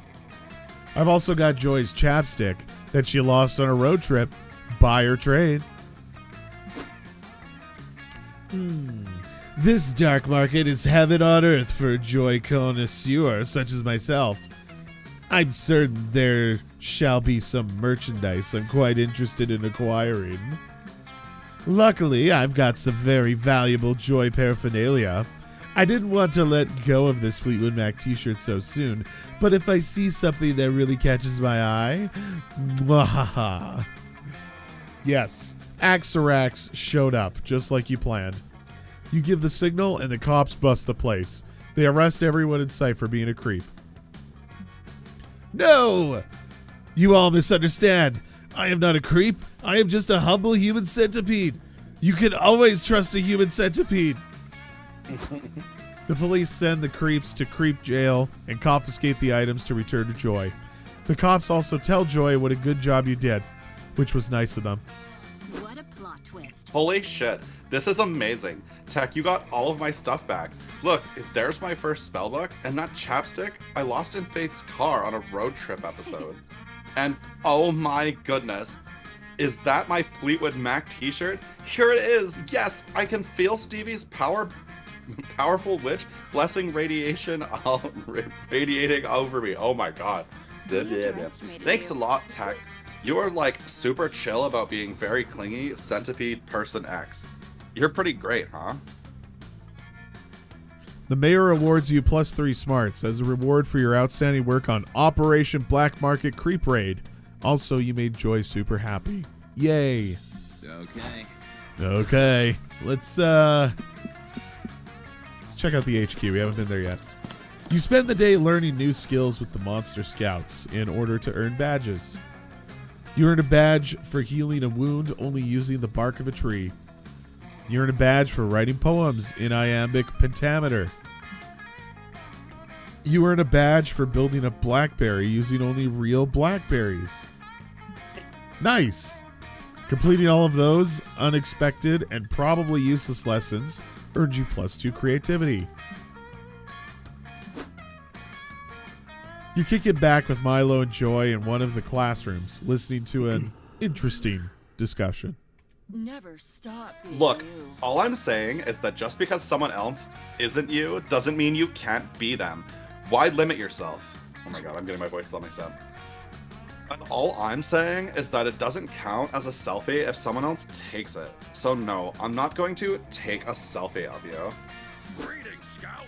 Kids, stop being mellow and carefree. It's time to learn. But what time is it really? And for that matter, what is learning? That's not what we're learning about today, Mallow. Tell me, you two, do you think you're prepared to survive in the wild? Always the same with you. I'm not answering this. If we say no, you're going to give us a whole lecture. And if we say yes, you're going to loudly correct us and then give us the lecture anyways. Well, I can't do any of that if you don't answer my question now, can I? Hey, good point. Oh, fine. Gee, Coach, I think we're pretty prepared for... You're not prepared yet. Wrong, you're not prepared at all. Do you even know how to tell if it's going to rain later? That's easy. I'll just check my phone right now. It says... Wrong! What if a possum suddenly ambushed you and swallowed your phone whole? These are things that could happen. Real things! Welcome to the witching Well then, as much as it would pain me, I would have to slaughter the possum and use its entrails to divine the future through an ancient art of haruspicy. And like I always do when always do when absolutely necessary. That's not a very scout thing. Wrong! What if a huge turtle jumped out of a bush and swallowed the possum, and the turtle didn't have any guts because its inside were filled with confetti? Well, I already made several good gifts out of Coach screaming wrong at us. Imagine a world in which my phone is eaten by 2 animals gives me a lot of anxiety. Does anyone know a good way to put an end to this exhausting thought experiment? Of course you do. You just need to offer a coach-approved method for finding out if it's going to rain later. All right. Check if Nostradamus had anything to say about today's weather. According to Reddit, if you play any Iron Maiden record backwards, it gives you a very localized weather forecast. Seems like the answer. I don't know. Both are good. I'm going to go with Nostradamus. Nostradamus?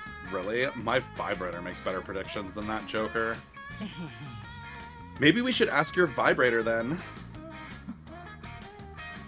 That was just a metaphor. It's not like I actually have an enchanted vibrator that tells the future or anything. That would be frivolous use of my magical gifts. Nostradamus it is! Look up some prophecies! Not so fast. A possum stole your phone, remember? Yeah. I've got a copy of Lay Propheties we can use. I keep it around in case we ever need a quick laugh. Joy produces a yellowed, leather-bound tome from somewhere. That's so fetch. Ooh, a paper book. I love just how the paper smells. I've heard you can read them too. Alright, let's get this over with. We've got wars, warnings. Okay, here it is. Weather. At some point in the future, a terrible storm will strike some location, killing somewhere between 23 people and 7 billion people. Well, you have to admit, he wasn't wrong, and not being wrong is a great way to be right. Whatever. Here's another one. Over time, human influence will cause the planet's climate to change, but no leaders will stop it because they're all making too much money. Warmer? Oh, don't remind me. But come on, anyone could have predicted that. People are terrible. I think we owe old Nasty a try with one more of his predictions. What do you say? Fine, one more. How about one summer day in the 21st century, a reaper, a witch, and their thirsty friend will consult my prophecies and discover that it's going to rain the day between 3:15 and 5:41 p.m. Good job.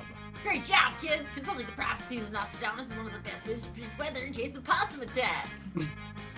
To make sure you're protected at all times, make sure to get Nostradamus' complete works tattooed across your entire bodies or go with next most logical options, buy a possum-proof phone. Goodbye, Scouts. Goodbye now. I'm off to find how much your fellow campers really know about bee diplomacy. You spend the rest of the afternoon flipping through less propheties to find other cool predictions. 1 prophecies that you'll gain, +2 charm, and +1 boldness. And you do. Adventure awaits us.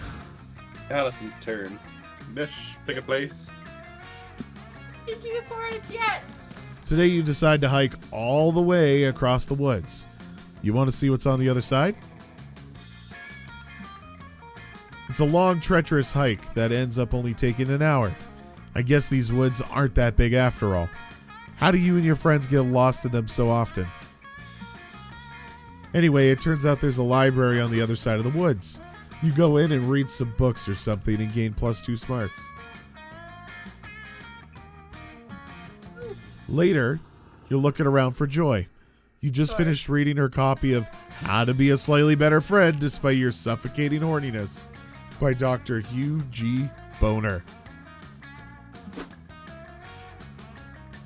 You see Joy nearby. She's quietly reading and you learn that it's rude to interrupt. So you give the book back and turn to go, yay! You showed basic respect to your friend. Wait, Allosaurus, that's it? You're just going to leave without introducing any absurd, high-stakes shenanigans? Booty calls. Come on, don't be shy. You're always inciting the anger of dark, evil forces, and I always save you. Thanks to my magical powers and impeccable leadership skills. You tell Joy that you don't really have any urgent misadventures going on. Ever since you stabbed that ghost in the face last week, things around camp have been pretty chill. Oh, well, I guess that's good. I mean, it's not like I was hoping you were possessed by an eldritch horror, so I could cleanse you and save the world from a primal evil. In fact, I'm happy that you're not interrupting me with life or death narrative stakes. I was technically supposed to take this summer off, so I guess I'll, relax. Joy is so cute, and also a low-key workaholic. You remind her that she defeated Dimitri and Morty's plan to poison the water supply last week. That was enough heroics, right? Allosaurus, you're totally right. Dimitri and Morty are my closest official nemesis. We should head over to Rival Camp right away. Let's save the world. We can spy on Dimitri and Morty and make sure they're not plotting the evil end of the world or the rise of the dark side or anything like that. Great idea, Allosaurus. Not what you meant, but whatevs. You follow Joy to Rival Camp, and you two hide out in the bushes. Right away, you spot Dimitri and Morty. Check out these fiendish muscular villains. They're clearly planning some kind of evil scheme. Just look at them. They're using that sword too. Make adorable origami animals. Yep, Morty and Dimitri are doing some adorable and maybe deadly arts and crafts. Before long, they move on to their next BFF activity. Grooming an alpaca. Dimitri puts a party hat and poncho on an alpaca, and Morty is busy weaving beads into its mane. They are having so much fun. Okay, I know it doesn't look like they're being evil, but what if that's like a sacrificial alpaca? Maybe they're preparing to sacrifice it in some kind of evil ritual. Then, you watch as these two shirtless goofballs cook up some homemade raspberry jelly. Somehow, they fashion some fancy jelly beards, and then wear the beards. Sticky, but sexy. This is so frustrating. I can't tell if these two are doing evil deeds or if they're being stupid. And I'll look like a total idiot if I intervene when there's no evil to defeat. I can't believe I'm saying this, but Allosaurus, what do you think? How do we tell if Morty and Dimitri are actually being evil?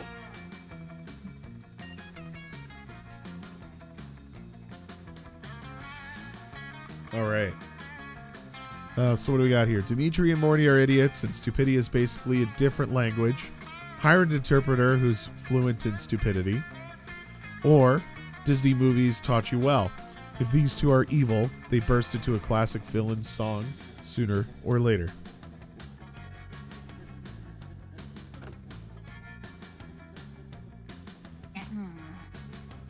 An evil villain song? I don't know, Allosaurus. That kind of sounds off-genre. But I guess Dimitri and Morty skew more musicals than I do. Wait, holy shit, I think I hear highly singable music. Where's that even coming from? Let's go check it out. You and Joy stealthily sneak closer. Sure enough, you catch Dimitri and Morty breaking out into song. Gosh, it disturbs me to see you, my friend, covered with raspberry jam. But I know that these afternoon arts and crafts are a critical part of our plan. Yes, BFF, it may seem we're unwise, but it's all just a part of our plot. We'll use the llama, the cranes, and these beards, and they'll make us even more hot. We both may be totally evil, but for now, let's focus on crafts. My raspberry beard is a massive success. Let's make jelly pubes for my shaft. Is it raspberry jelly or raspberry jam?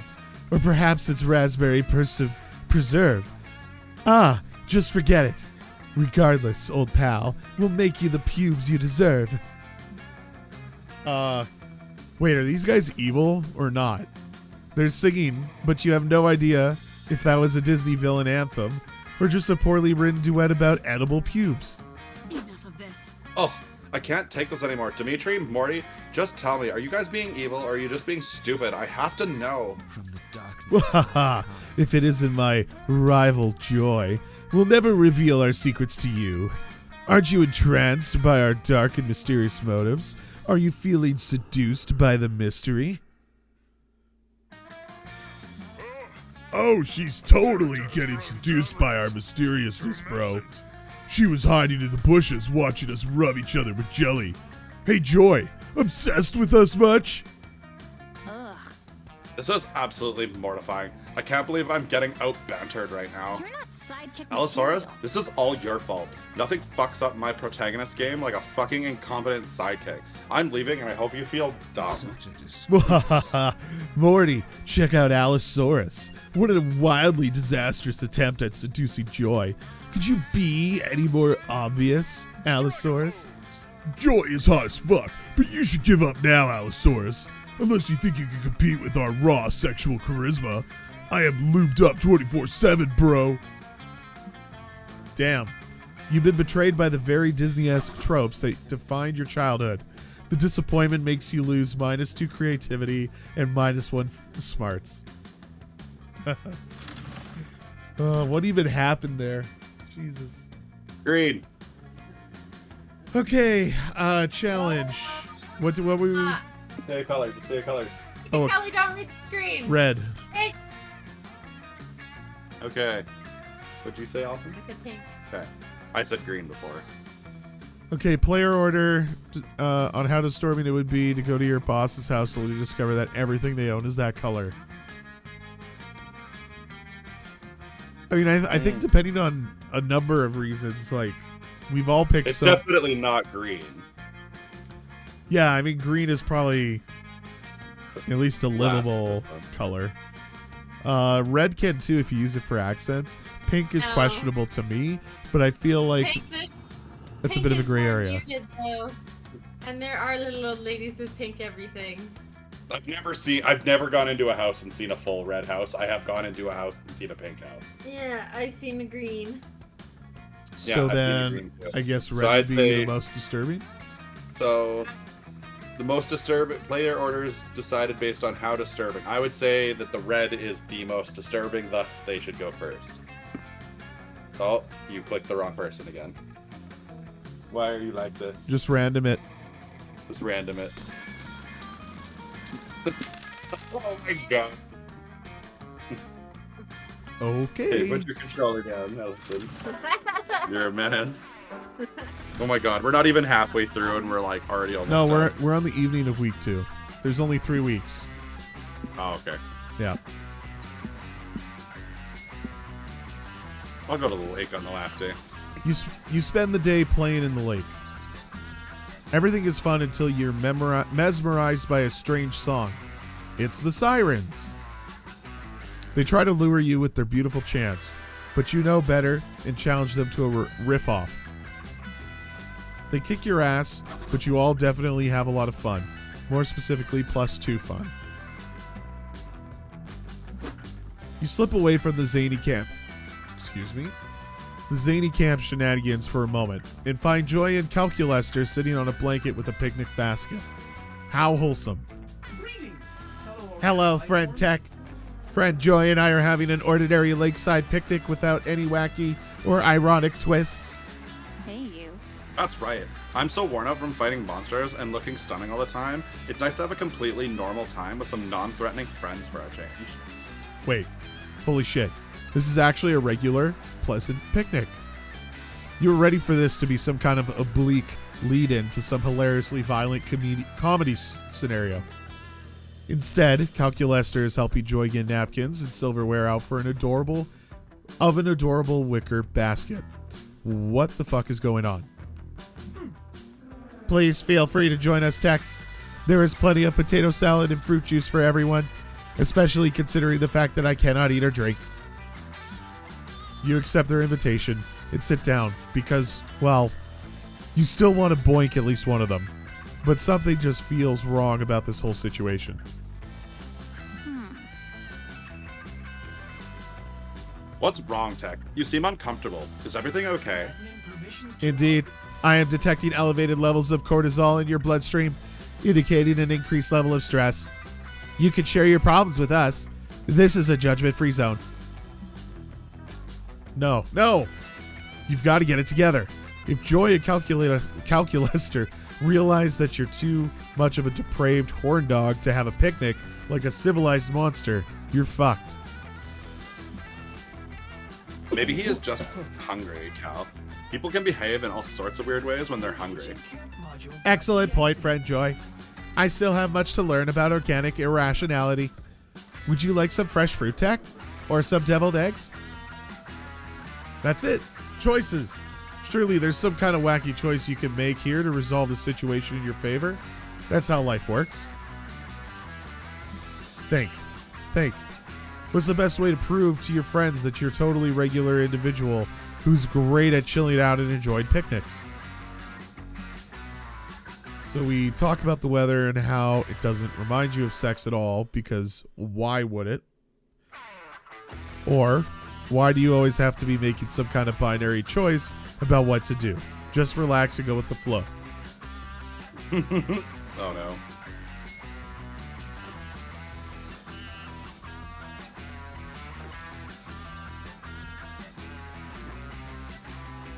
You announce, proudly, that nothing about the current barometric pressure is making you think about fucking. Cool. Me neither. Not sure why you felt the need to say it, but... Not only that, you say, but the clouds overhead absolutely do not look like titties to you. I will have to take your word for it, Tech, as my neural network is not yet developed enough to recognize titties in clouds. You're on a roll now. You explain drooling slightly that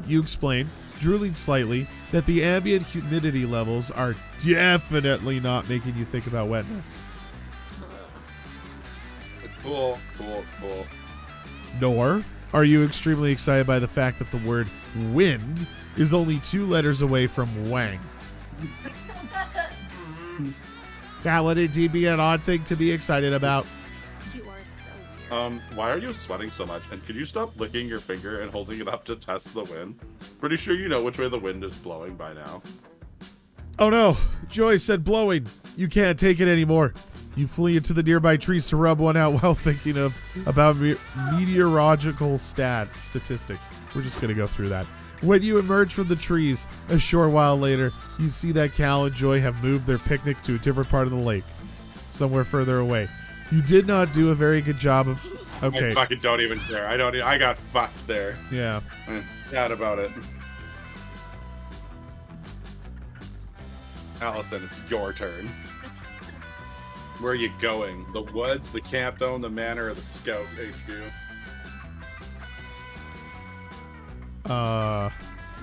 There we go. You've been to the woods, you've been to the lake. You just gotta press down one more time. This is the tiger guy. That day in Monster Scouts, you learn to identify different animal tracks. First, you practice identifying bears and deer, but then you start having to identify way more specific tracks.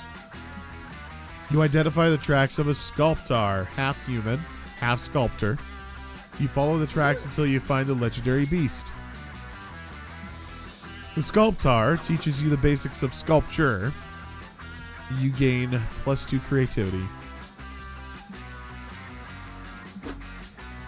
You link up with Joy as you can practice summoning a Wokeness Elemental. You've just composed the necessary tweet and drawn the sigils in ethically sourced lamb's blood. When... Get off my property.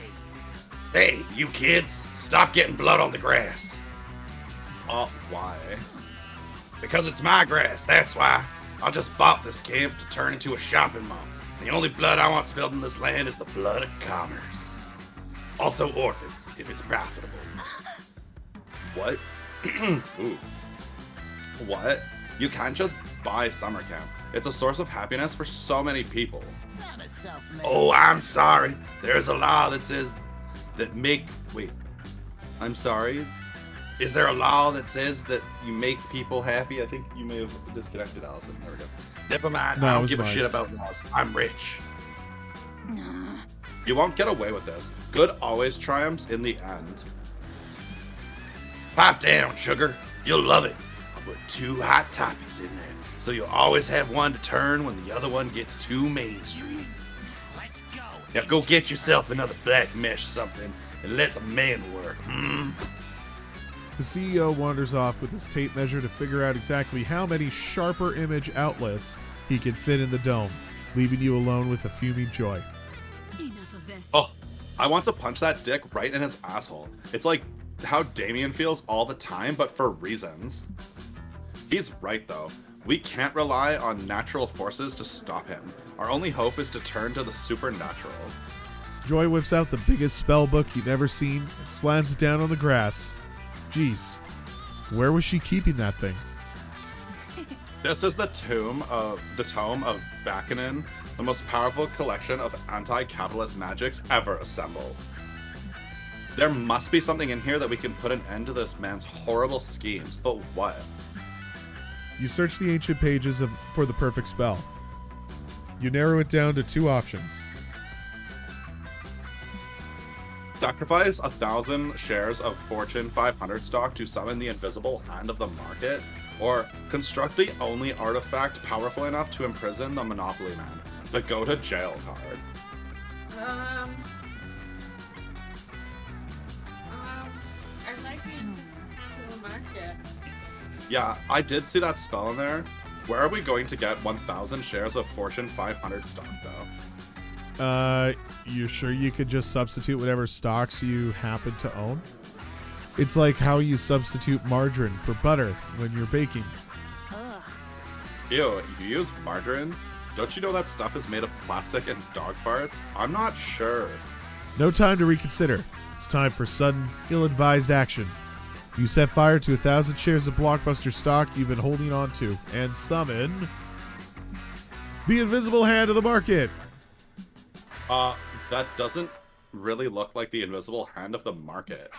For one thing, it's not invisible. Worst episode For ever. another thing, it's a giant floating green cock with the word finance tattooed on the side. Oh shit.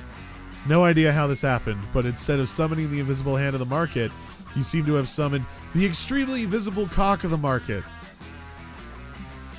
Yeah, so I know we teamed up to stop capitalism's exorbitant encroachment on the summer camp we love, but I kind of don't want to be seen with you right now.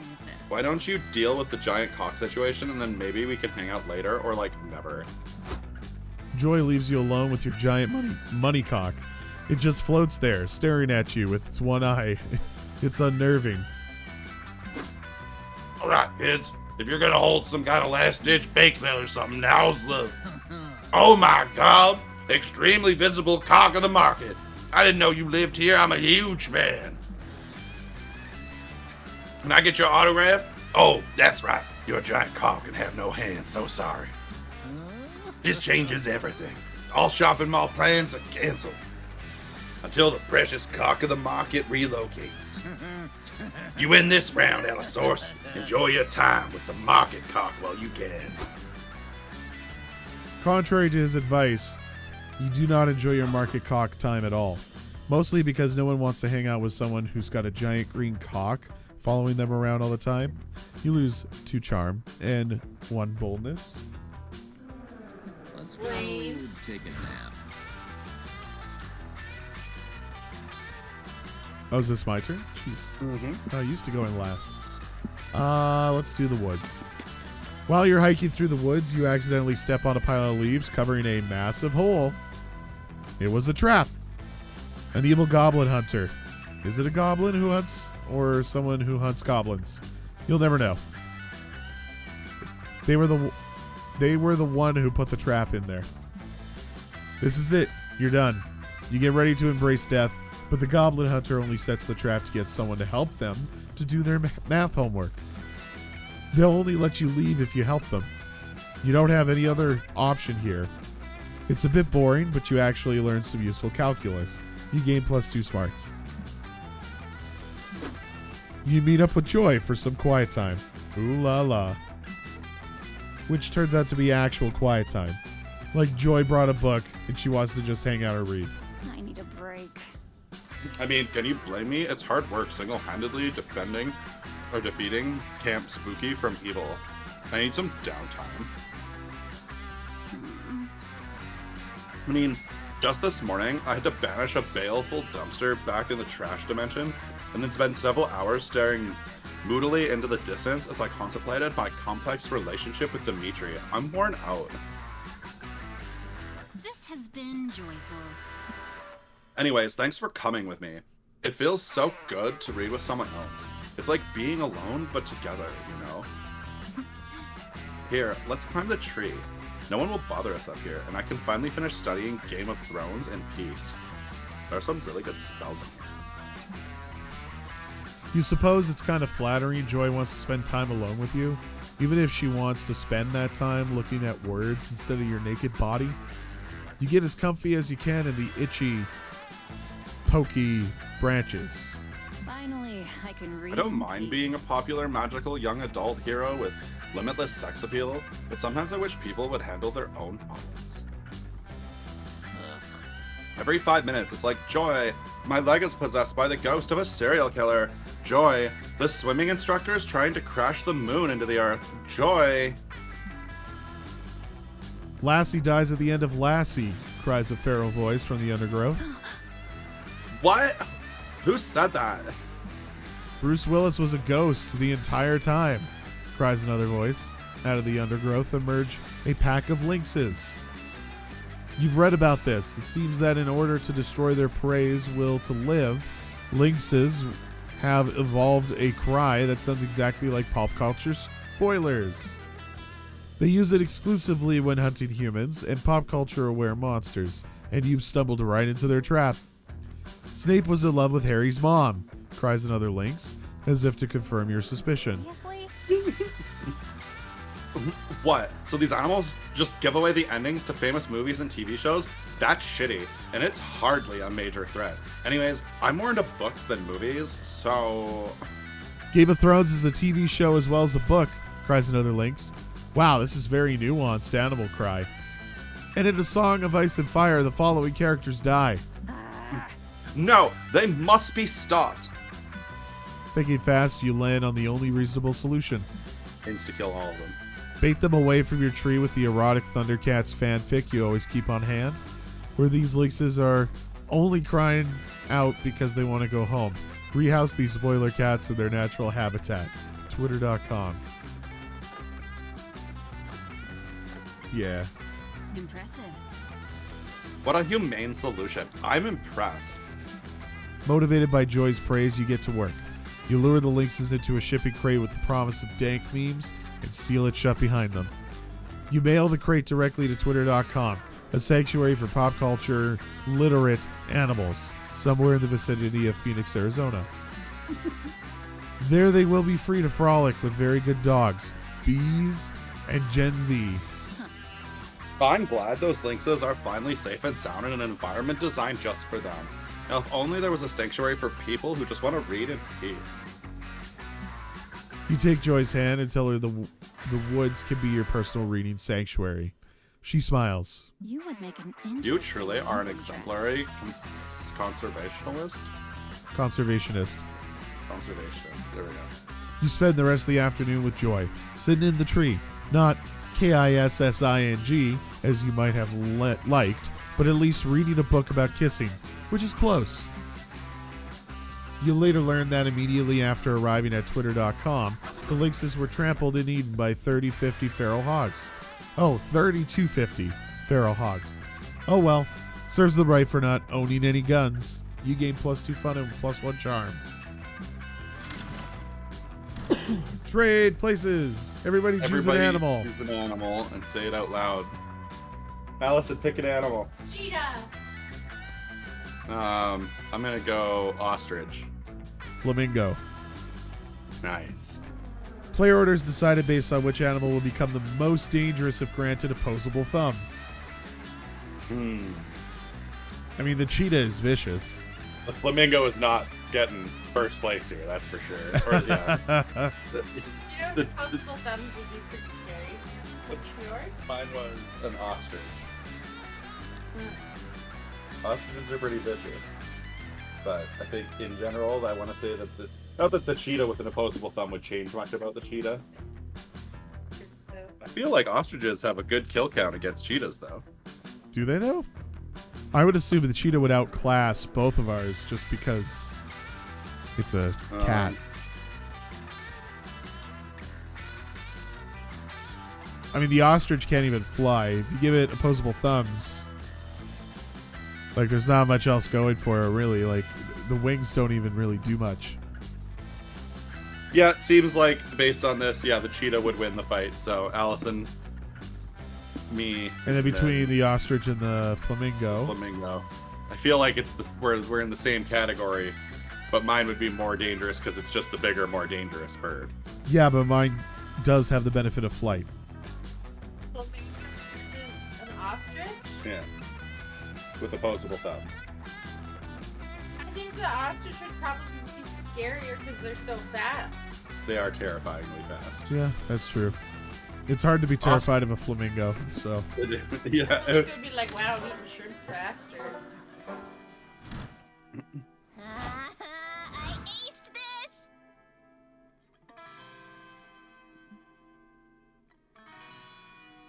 Allison, you're first. Allison, it's your turn.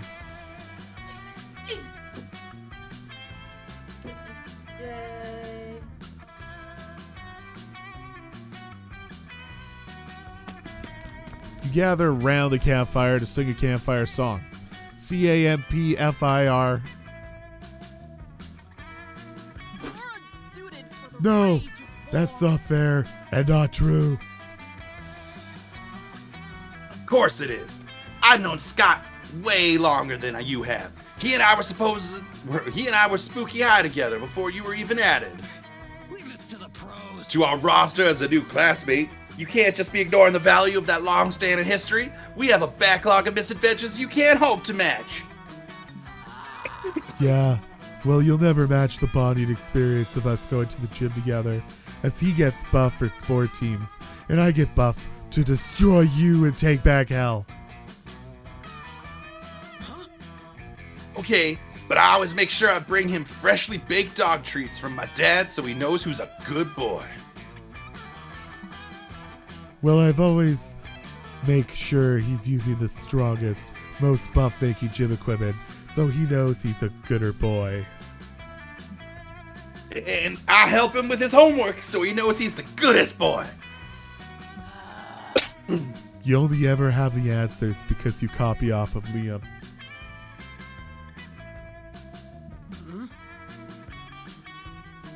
It's the thought that counts. I'm Scott's BFF.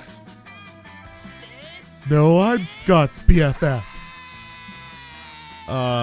This argument doesn't sound like it's ending anytime soon.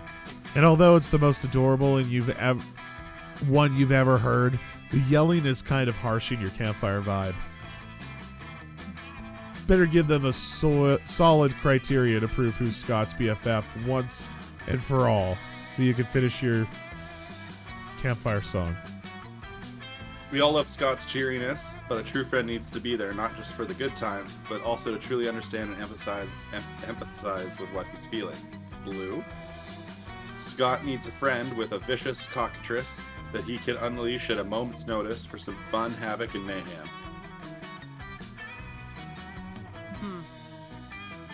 Okay, I see where you're going with this, but I think we all know the feeling that feeling blue doesn't mean literally. So Oh my god. I'm blue? I'm the perfect friend. No! It was about feeling sad. Is that kind of feeling?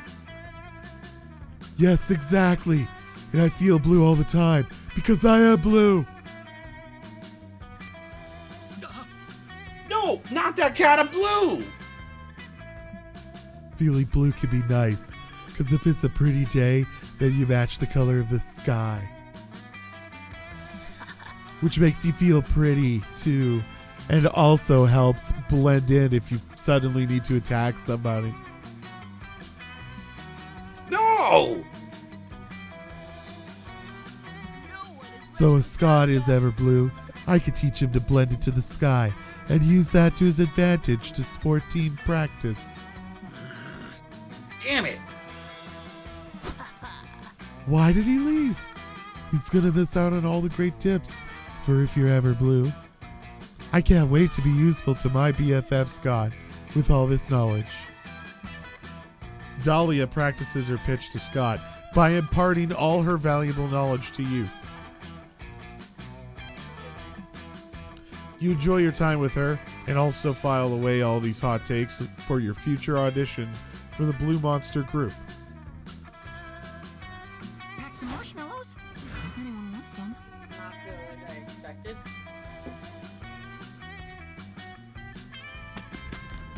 You happen upon Joy groveling in front of Milo. You're pretty sure you've never seen Joy grovel before. It's kind of unsettling. No, I am not groveling. I am posing a dignified query to Milo that is just so happens to be performed on my hands and knees. Anyways, Milo, please help me out here. I'm in the middle of a quick summer adventure, and that it's just important enough to justify a full episode arc. And I really need to consult my dead ally, Rabaru. She's the only one who knows how to solve Univertica's 8th eye puzzle. Will you just raise her spirit and... I'm sorry, Joy. I would really love to help with whatever you just said, but I'm terribly busy right now with important Reaper business. Really? Because it looks to me like you're browsing Etsy for a new cloak. Which is important business? My uniform must be somber yet trendy. I can't afford to go out of fashion. I'd lose all my credibility. Let's save the world. But if the fate of monster kind depends on taking down Univertica, I really need your help, Milo. Don't you want to save the world? I'm taking down this Univertically really equivalent. Wait, I'm taking down this Univertically really equivalent to saving the world, though. I mean, everyone can make a difference no matter how small their actions. But just look at everything Univertica's totally destroyed. At least 2 urban outfitters have been deemed demolished by her nefarious plans. And if she has her set sight on flattening the Smoothie King on 3rd Street. Signing off. Well, I've always been more of a Jamba Juice person myself, so I think I'll pass. Damn. Joy's fighting Univertica again? This season of the Coven must be slow. Clearly one of your friends is in the right here, and it just so happens to be the one you're trying to bone. You settle the disagreement.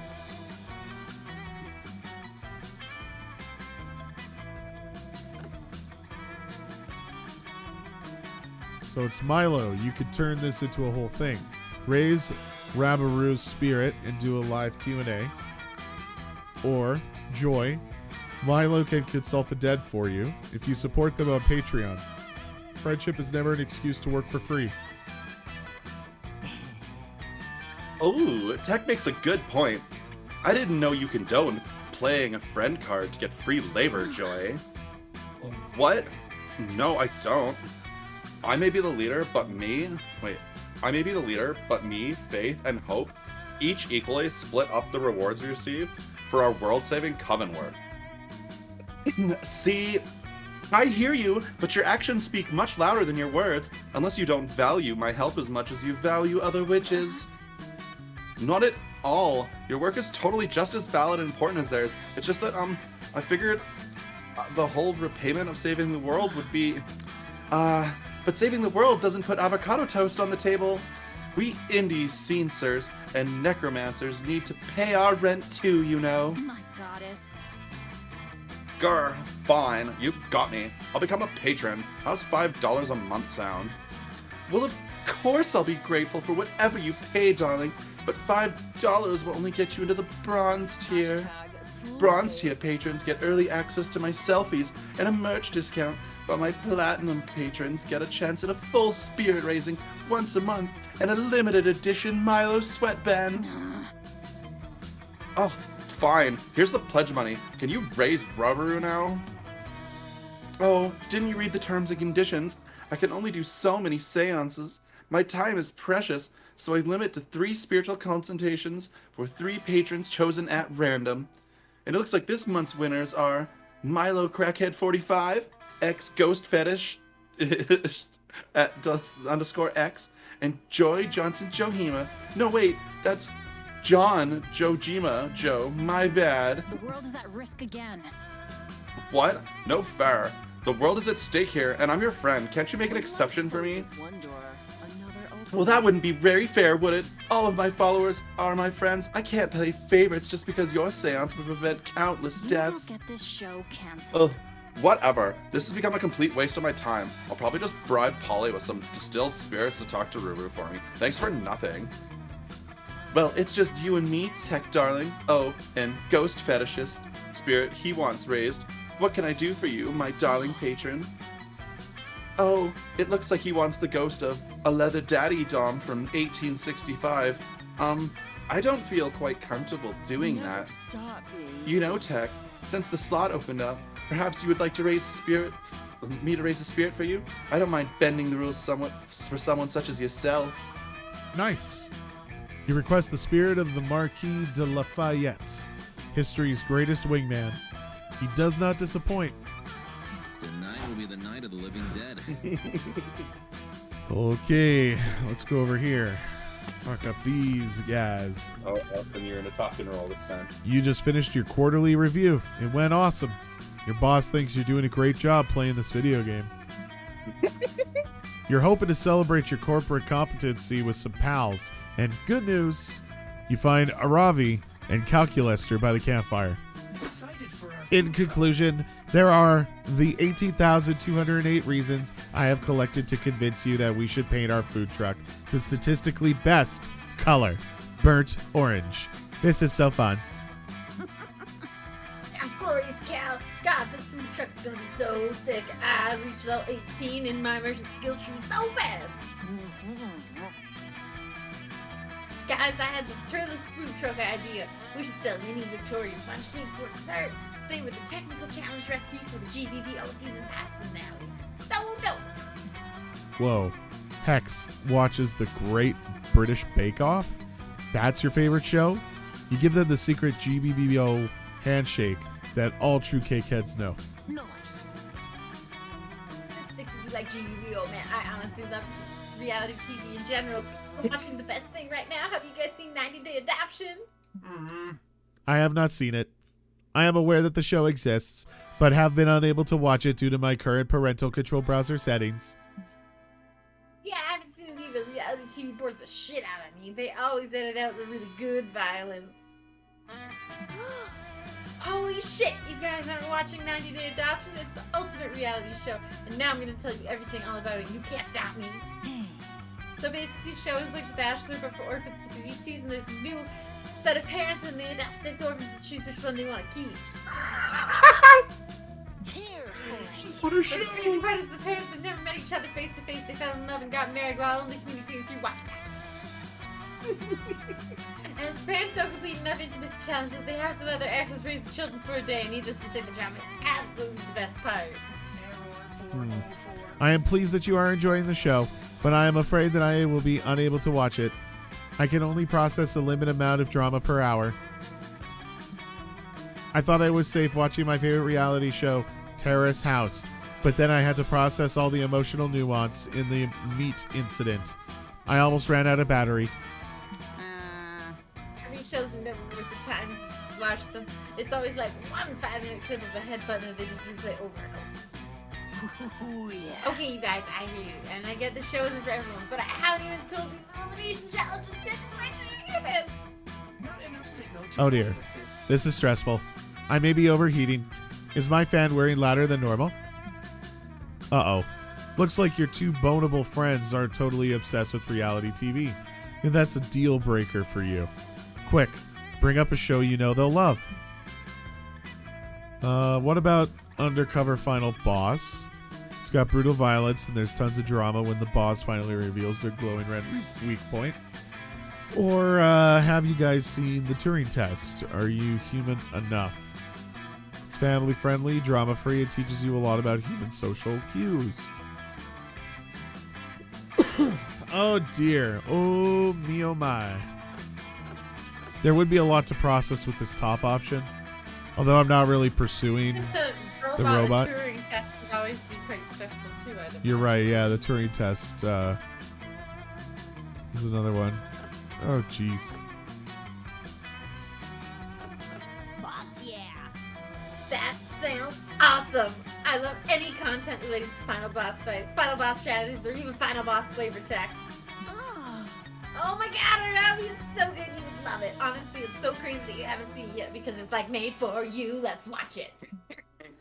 You whip out your phone, briefly thank God that you kept your Disney Plus subscription, and pull up an episode of Undercover Final Boss. Welcome back to another episode of Undercover Final Boss. This time we'll be following Flaming Lizard King Bowser as he goes undercover in the Koopa Kingdom. Holy shit, Bowser is on this show. Fuck, that's a huge get. I didn't realize you were talking A-list bosses here. Sick. I know! The cast on the show is literally bonkers. And look, the first thing they make Bowser do is intern as a Goomba. Oh dear. I am not quite sure, but it seems that Grumpy Lizard is having trouble waddling as convincingly as those moving brown lumps. How stressful. Here's the part where they have Bowser talk to some of his most underpaid troops about their financial struggles. So juicy. LOL. One employee shares with Bowser that he's working four jobs so he could take his daughter to Disneyland. Bowser finds this hilarious and openly laughs at his employee's poverty. Now you feel less bad about all those times you made Bowser fall into the pool of lava when playing Mario Bros. And now, after a long day of empathizing with his employees, Undercover Final Boss Bowser is ready to tearfully admit his weak spot. It's his big, soft belly. Yeah, the show is so fucking good. Did you see how long they zoomed in on that week spot? Talk about Prom's fan service. Yes, girl, I'm so glad you like it. And don't worry, there are 18 more seasons of this. What do you think, Calculaster? Error. Processing error, overwhelming class inequality, reset needed for emotional detection features. Calculaster's error protocol program kicks in, so he leaves to go find the nearest charging outlet. Hey Matt, want to catch another episode? This show was your idea and it turned out to be fucking cool, so if you want to... You binge watch the entire first season of Undercover Final Boss on your phone, and Aravi is cuddled up to you the whole time. You discover that Aravi's shampoo smells like leather, and that Hex strongly emits the scent of string cheese. You're equally turned on from both smells. Nice. Alright, bring out your flasks. Oh, I don't have this control. It's Allison. I wonder what the skills option does for us. Welcome, welcome. You're new here? Don't fret, let me explain how this works. This is wild yet simple. I have a selection of drinks at hand, yet hands come and go. There's little time to think, and if you don't choose a drink, quickly someone else may take it. It's push or get pushed. And these drinks, look, choose whatever you want, but I'm not responsible for whatever you put in your mouth. I'm a wizard in training.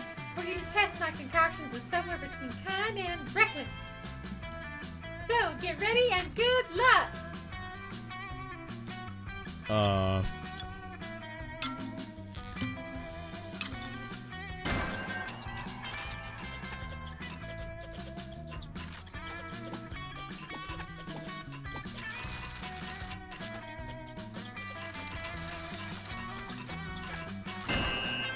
I kind of lost where my marker was.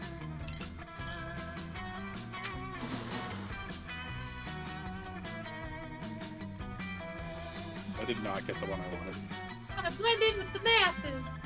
not me. I love to stand out. But in any case, for those moments I created this, the average. It's all average, all your stats. Maybe one day being average will be the next cool, who knows? Time to go. Well, that brought some of your stats up, actually.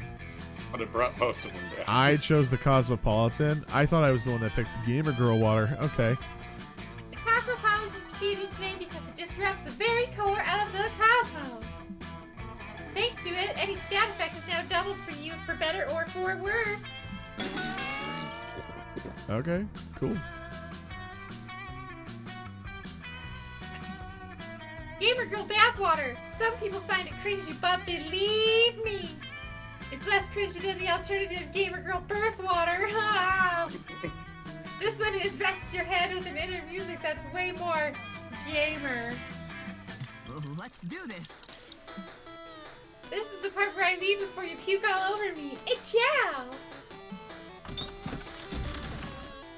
Trade places. Choose a food. Lasagna. Salad. Watermelon. Which food is most likely to be actually sentient and plotting humanity's demise? What was yours, Allison? I had lasagna. What was yours? Salad. I would say watermelon because it's like a whole organism. I mean, I'm not going to argue that. Oh, yeah. We could just random it for I this. think we might need to This is a random one, yeah. Oh, okay. Cool. Love being Oh my third. God, we still have so much to do. The final week. So many options. We are half an hour already past time. This was not 90 minutes at all. For one player.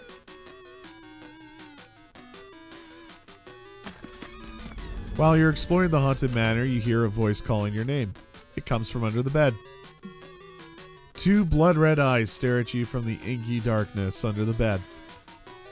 A voice that sounds older than time whispers, "Do you want to gain some boldness, Tech?" You say yes, because you actually do want that. Okay, here you go. Whatever that thing is, it gives you +2 boldness. What a nice under-the-bed thing. You're enjoying a romantic afternoon picnic with Joy. You made sure that everything here was vegan, including the picnic basket and the blanket. Impressive. I gotta say, Tack, this is pretty impressive. I didn't know you could weave a blanket out of tofu fibers, but wait. Fuck, did it just start raining? Sudden, inexplicable rain? Impossible. Al Roker promised it would be sunny today. But despite Al's prediction, a menacing storm rolls in. And a bolt of lightning strikes 2 feet in front of you. It's pretty scary, but the sexy, villainous, magical warlockness that steps out of the lightning is even scarier. Roy, my old flame, my most powerful nemesis. Just seeing you fills me with lust and blinding rage. My goddess. Oh, goodness. Tack, this is Salome? I think so, yeah. Salome? My ex-girlfriend, Salome. What are you doing here? We broke up ages ago, and I already defeated you in the season 5 finale. Ha! That's all lube under the bridge. I was stalking your bikini pics on Insta yesterday, and I saw a post on Araxis's feed. You were hanging out with that bug-faced buffoon. I'm filled with horny jealousy. Joey, if you wanted to have crazy, hot, lubed-up rebound sex with the next lover, why didn't you call me? We were electric together, honey. Holy shit. It's none of your business, but I was not having rebound sex with Axarax. As usual, you are completely blinded by your own thirstiness. Oh, well, if you're not in the mood for rebound sex, we can have any kind of sex you want. Makeup sex, hate sex, break from your doing taxes sex. Anything you want as long as it's sex. Enough of this. Listen, Salome, I'll admit that we had a pretty insane sexual chemistry, but I called it off for a reason. It always gets too messy too fast. And also, you're evil. Remember when you dressed up in a leather harness to distract me and your poisonous mist spell killed like 180 people? Yeah, I gotta pass on this. what a disappointment. I didn't want to do this, but I have no choice. I am forced to use my secret weapon of seduction. Prepare yourself for this foot massage coupon. You gave me some romantic coupons on our anniversary and I saved them all this time. Now, I'm redeeming this coupon to completion. Ugh. I cannot believe that I have to explain this to you, but romantic coupons are not legally valid, especially after breakups. Duh. Super duperty duh. Ridiculous. There's no expiration date on this coupon. But I suppose I can be reasonable. I have a whole collection of coupons here. How about a trade-in? We could redeem this gastric cleaning coupon from my doctor, or this Groupon for a free Brazilian wax, or this coupon for one free sexual yogurt experience from Yogurtland. This cannot be for real. Ugh, these coupons are definitely bullshit, but picking one is probably the fastest way to get Salome to leave me alone, Tech. Which one should I pick? Help Joy vanquish her evil ex-girlfriend by choosing the least horny coupon. Fortune favors the bold. Choose the Ask Me Any question and I will answer truthfully coupon. Or, pick the right leg coupon. It's the last coupon we need to form the legendary Exodia coupon. Did not expect a Yu-Gi-Oh reference in this kind of game. Mm-hmm.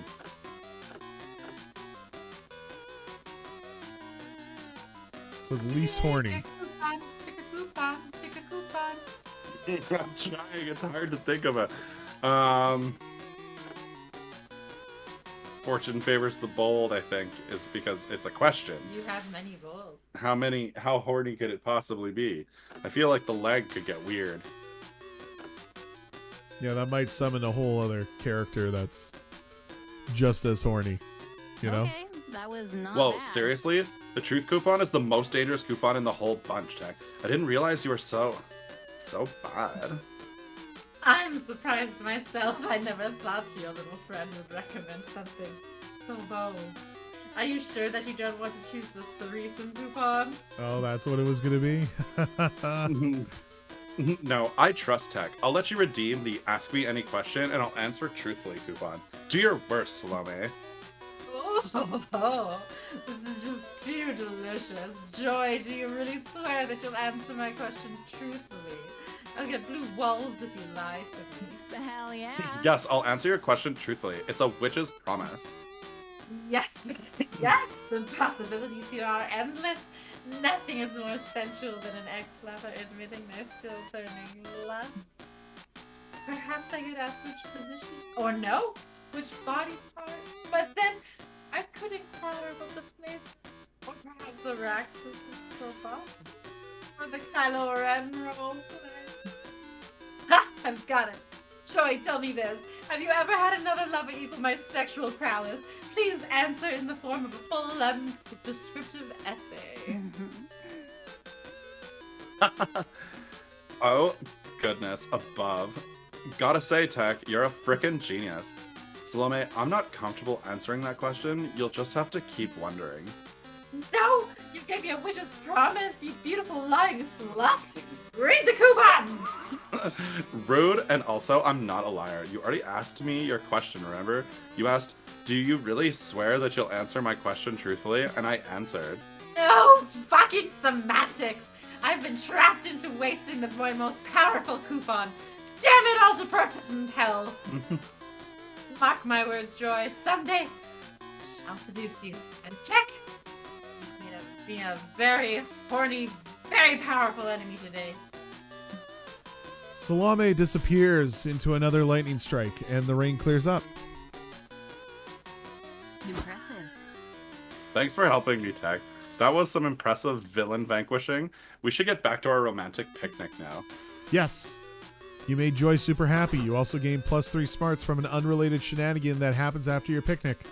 Nice. Nice. Adventure awaits us.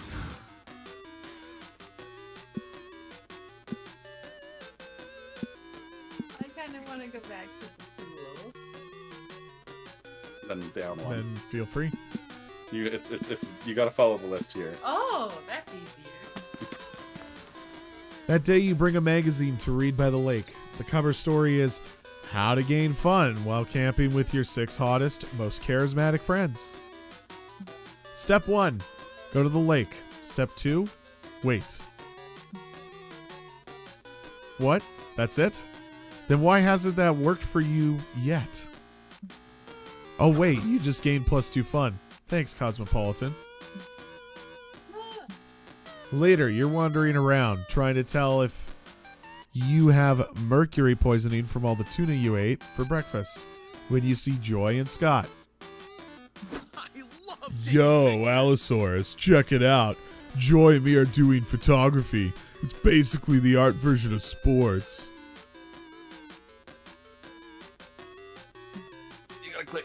Oh, that hurts so bad. Monica just ran off my leg. Yeah, we're taking a photography class together. This week we're supposed to capture the majesty of nature. What would you say is more majestic? A small bush or a small shrub? You have a desperate need to be included in basically everything your friends do, so you whip out your phone and start snapping pics with Scott and Joy. Yay, friendship. Suddenly, Scott pauses. He takes a big sniff of the air and inhales about 40 seconds straight. It's an awkwardly long time to be inhaling. What? I thought something smelled kind of off. Joy, you okay? You smell sort of stressed out. Like that time I asked if I could eat macaroni just using my butt. Ugh. Huh? Oh, please don't smell me, thanks. Something doesn't feel But right. I am a bit stressed. It's just like that everything is so calm, and when things seem, Oh no! when there's no obvious evil encroaching, it just means the whole world is about to be blindsided by the biggest threat imaginable. We should be more worried than ever. Do you think that maybe you saved the world so much that you got used to saving it? Maybe you're just not used to chilling out. It's like me and footballs. When I see a football, I want to catch it, but somebody has to throw it first, so that it needs to be caught. Took me a while to accept that. No way. This is not about me and my emotional defense mechanisms. There's definitely an ancient evil lurking just beneath the surface somewhere around here. Like, for example, look at these pictures. If this was a normal episode with the Coven, we'd spend the first 2 minutes taking photos and setting up some beat bots. And then we discover a mysterious omen in these pictures, teasing at a larger evil that's yet to come. See, doesn't this picture of a tree look a little foreboding to you? It just kind of looks like a normal tree to me. Looks sort of familiar, actually. I think I peed on that tree once. Oh god, is that an omen? Love the straight face that he gets for that one. Okay. Okay. So maybe that's not an omen, but what about this photo of a sunflower? At first, I thought it showed off the elegant symmetry of the flower, but shit, it might be an omen. Alright, I'm gonna look through the pictures I took and find an omen because I want to be a good friend. Pictures, pictures, picture. Oh my god, Joy, look! Look at this photo! It's so blurry. It's evil. It's a blurry evil omen. My goddess. Nope, that's just your thumb. That's a blurry picture of your thumb. Hecate, help me. This was a bad idea. Uh-oh. Looks like Joy's coming up short on omens and is about to be exposed as a total workaholic. Look through your pictures and find something ominous to help her out. So this picture has a flock of birds, which are classic bad omens. If we connect the birds like you'd connect the dots, I'm sure you'll find an ominous warning. Or the resolution is too high in all of these pictures. It's a clear omen that technology has gone too far.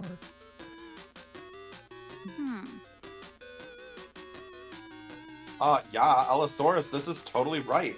Birds are super typically bad omens. I mean, usually it's crows or vultures or maybe ravens, but that's a stretch. Duty calls. And this is definitely a picture of a bunch of pigeons, but fuck it. This is officially an omen. I knew this whole thing wasn't just me struggling to relax. Wait, So this is an omen? So that means we get to connect the dots. Yes, yes, yes, yes, yes, yes, yes, yes. I love connecting the dots. I even keep a marker on me at all times, just in case I need to do a prank, or in case I need to connect some dots. Come here, you crazy dots. I'm gonna connect you all together with all of your dot friends. Escape is impossible. You, Scott, and Joy spend 2 hours carefully connecting all the pigeons in the photo together. Turns out, There was a message in the dots. Careful. Hold on, my controller died on me again. Careful. Don't miss out on the once-in-a-lifetime opportunity. Birch the Bird's new ice cream flavor. 50% off today only. It was a good omen. Awesome, bro. wow, that sure was a lot of dots. This was the best workout I've given my connecting fingers in a long time. Yeah, and it was a lot. And I gotta say, it seems like the birds are way ahead of humans when it comes to viral guerrilla marketing. Joy suggests that you all respect the omen and go grab some ice cream from Birch the Bird's ice cream parlor. Hell yeah. This has been joyful. I haven't had ice cream in a while. It's the perfect summer treat, and honestly, this mint chocolate birdseed flavor is way better than I thought it was gonna be. Totally. Ice cream is the best. My personal favorite part of ice cream is how it's cold and tastes good. And I'm glad I got the peanut butter banana stale bread kind. Oh no, you guys. I'm getting a brain freeze. No! Oh wait. I was just having a thought. False alarm. Here was my thought. Joy, you were totally right. If we had to let our guard down and relaxed, we would have missed this omen and half-priced ice cream. Yeah, I guess I really did save the day this time. Right, Allosaurus? You dodged the lurking danger of missing out on this limited time promotion. Your friends are happy and full of sweet creams, and you gain +2 creativity and 1 charm. Sure. Alright.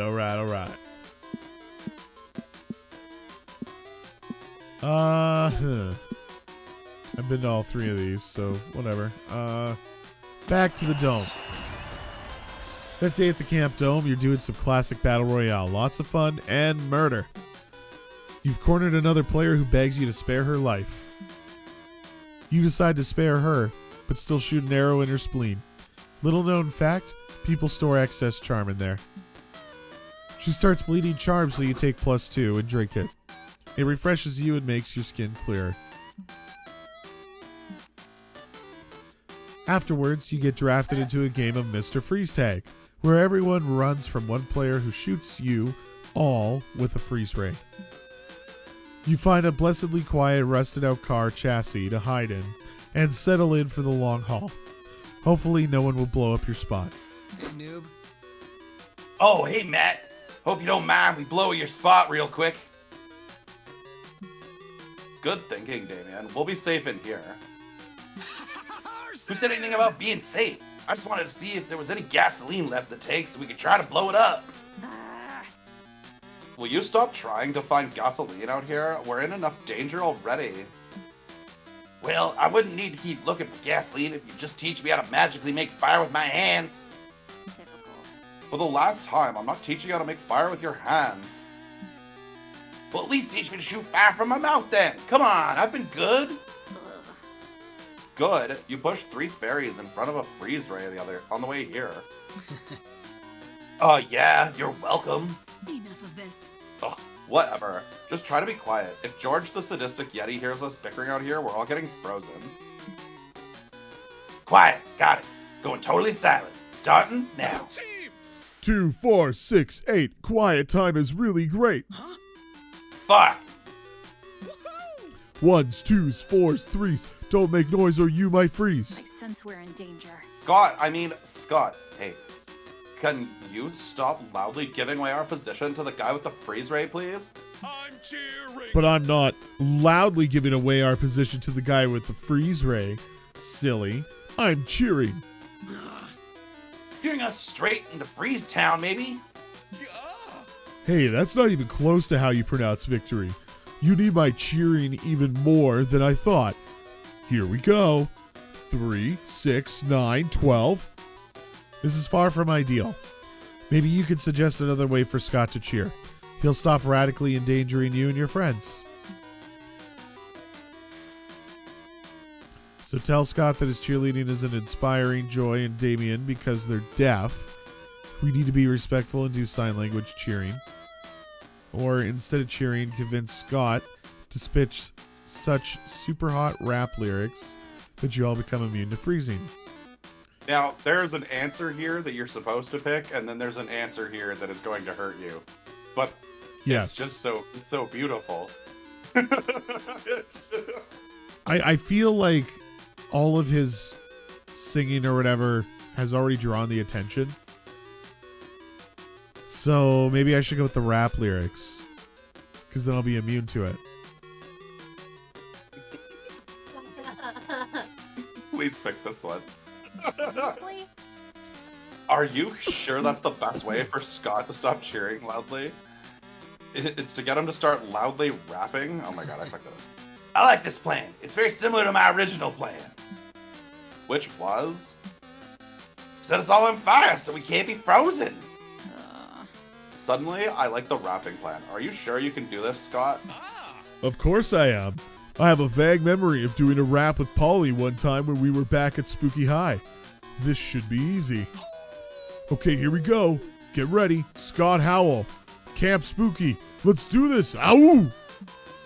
Eduardo, Douglas, Nadia, Mikey, Vanessa, Raphael, Fyodor, Poppy, Sean, Taylor, Dave, Wong, Daryl Knight. Oh, I'm supposed to be saying those all together and they're not spaced out.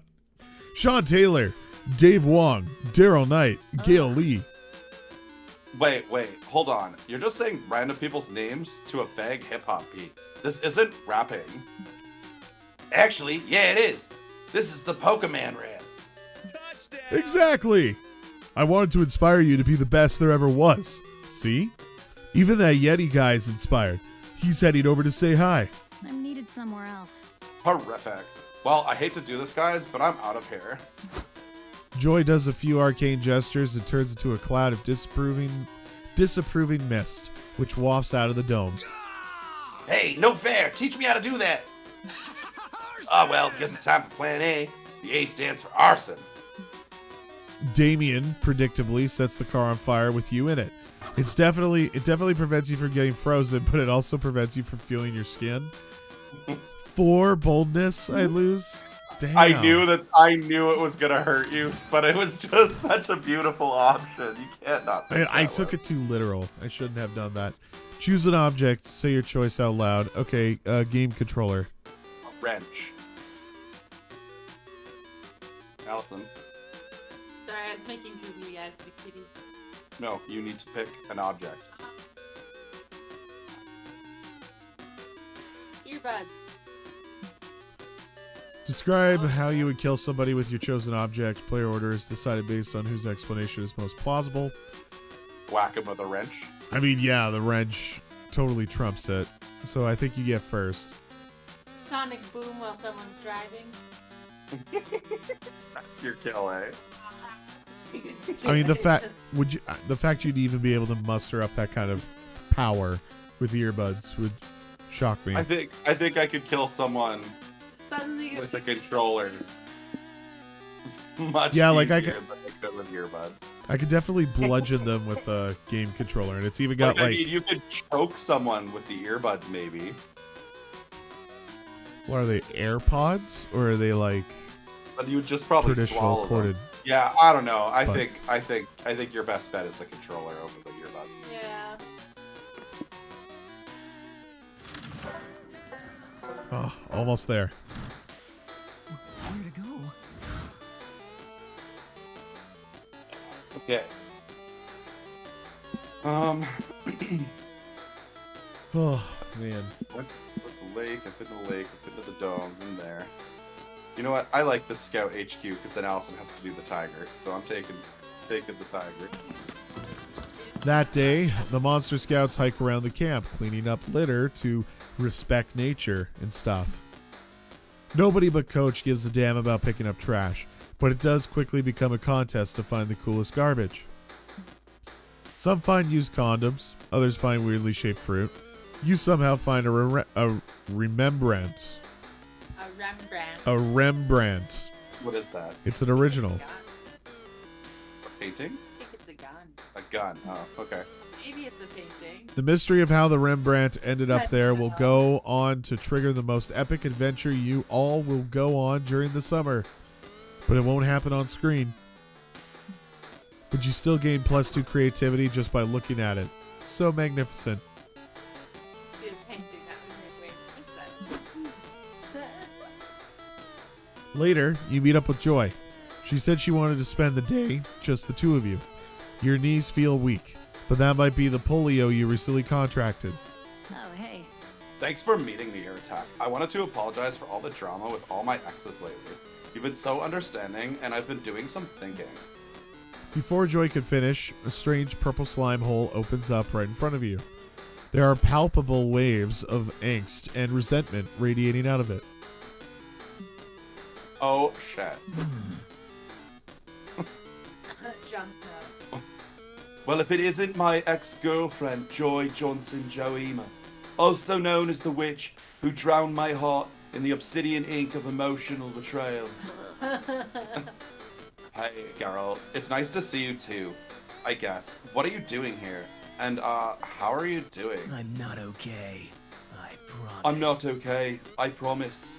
If you're looking in the mirror, In the dark you of don't twilight, like what you see, I was looking into the mirror and I can did not find like out what I saw, firsthand so I what began it's online like shopping to for the be darkest me. shade of black eyeliner available. And when I saw this post on my Insta feed, you're with Salome now, Joy. Seriously? Yet another one of your ice-cold treasons of passion. Another stab to the heart. Holy shit, I am this close to deleting my Instagram. Not that it's any of your business, Gerard. But no, I think it's I'm not. Gerard. I Gerard? like Gerard better. Gerard. But no, I'm not with Salome.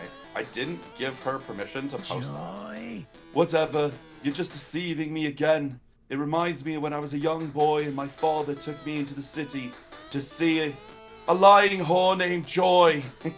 Hey, even though this guy clearly has an amazing fashion sense, you gotta step in. You tell Gerard that he needs to be respectful to Joy, or you'll give him polio. You're defending this soulless wench. Hear my tale of woe, idiot. I consumed 1,891 living souls and became the most powerful necromancer in the universe, just to impress Joy. Cheater. And she responds by getting all mad at me for killing innocents, and then cheated on me with some two-time horny warlockless. Joy is a cheater!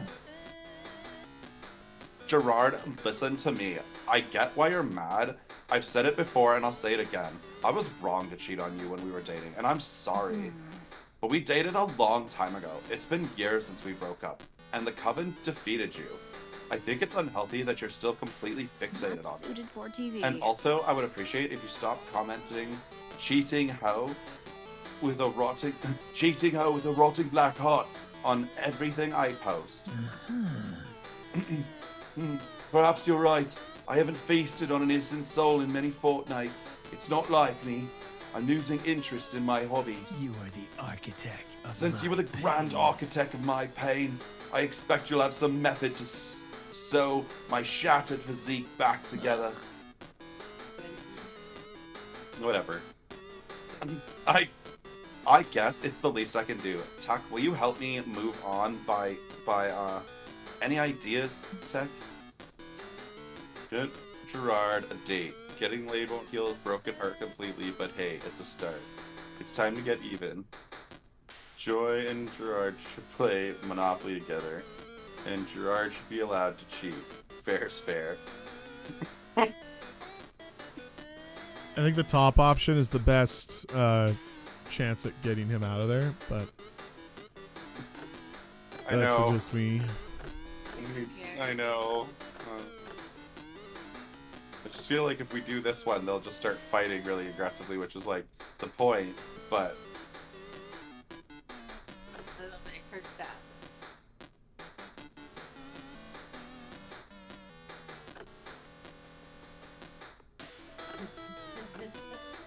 Fuck me, dude. This is a tough choice. I'll give him a date. Huh? That could actually work. I'm getting my fucking voices mixed up now. Like, actually? Okay. That could actually work. Thanks for suggesting an actual idea instead of extremely absurd, improbable, random bullshit. Gotta say, it's refreshing. What do you think, Gerald? Gerard? I can't fucking do this. Ready for a rebound? I'm not entirely opposed to the idea, but I refuse to lower my standards by even a millimeter. My new romantic partner must be a true paramour. I mean, paramour. Fair enough. You asked Gerard to describe his ideal romantic partner. She must be a powerful magics user.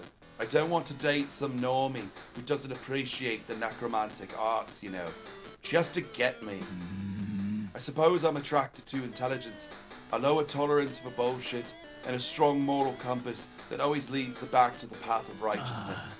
Pain. She must be a natural born second leader home. who will someday arise as the true savior of the broken, the beaten, and the damned. And then there's the obvious stuff. She can't wear bright colors. She's gotta love photography and play in a band. She should be half Japanese, workaholic. And I'll accept nothing less. Gerard, I'm 99% sure you're describing me. Literally no one else fits those requirements. This isn't about you, Joy. How could you do that? This is about my anguish and heartbreaks. Typical selfish much? Whore much? I have better things to do. Fuck this. I'm out. I tried. You're stuck with Gerard. He is not very fun to be around. You browse Tinder all day and finally find a strong, magical, half-Japanese, photography-loving, boss-playing goth who leads a small team of do-gooders. The only problem is she's an 8-foot-tall spider who's just looking for something casual. Gerard goes on a coffee date with the spider and ends up covered in her webbing. So long and good It's you, night. Tech.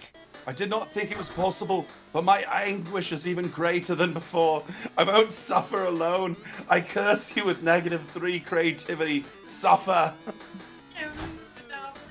Womp womp. I can't believe the Monopoly one was the right one. While looking around the lake for a private place to take a pee, you find a treasure map buried in the sand. Leads to an X in the center of the lake. You gather a crew of trusted friends, don your eye patch, and sail out there to find the booty. When you arrive, you find a tiny island with a single palm tree. You dig up a box that says open in case of a very boring day. You open the box and find +2 fun. Yay, I need that. You're walking around the camp trying to forget the heinous crimes you committed in your sleep last night when you run into Joy. Hey.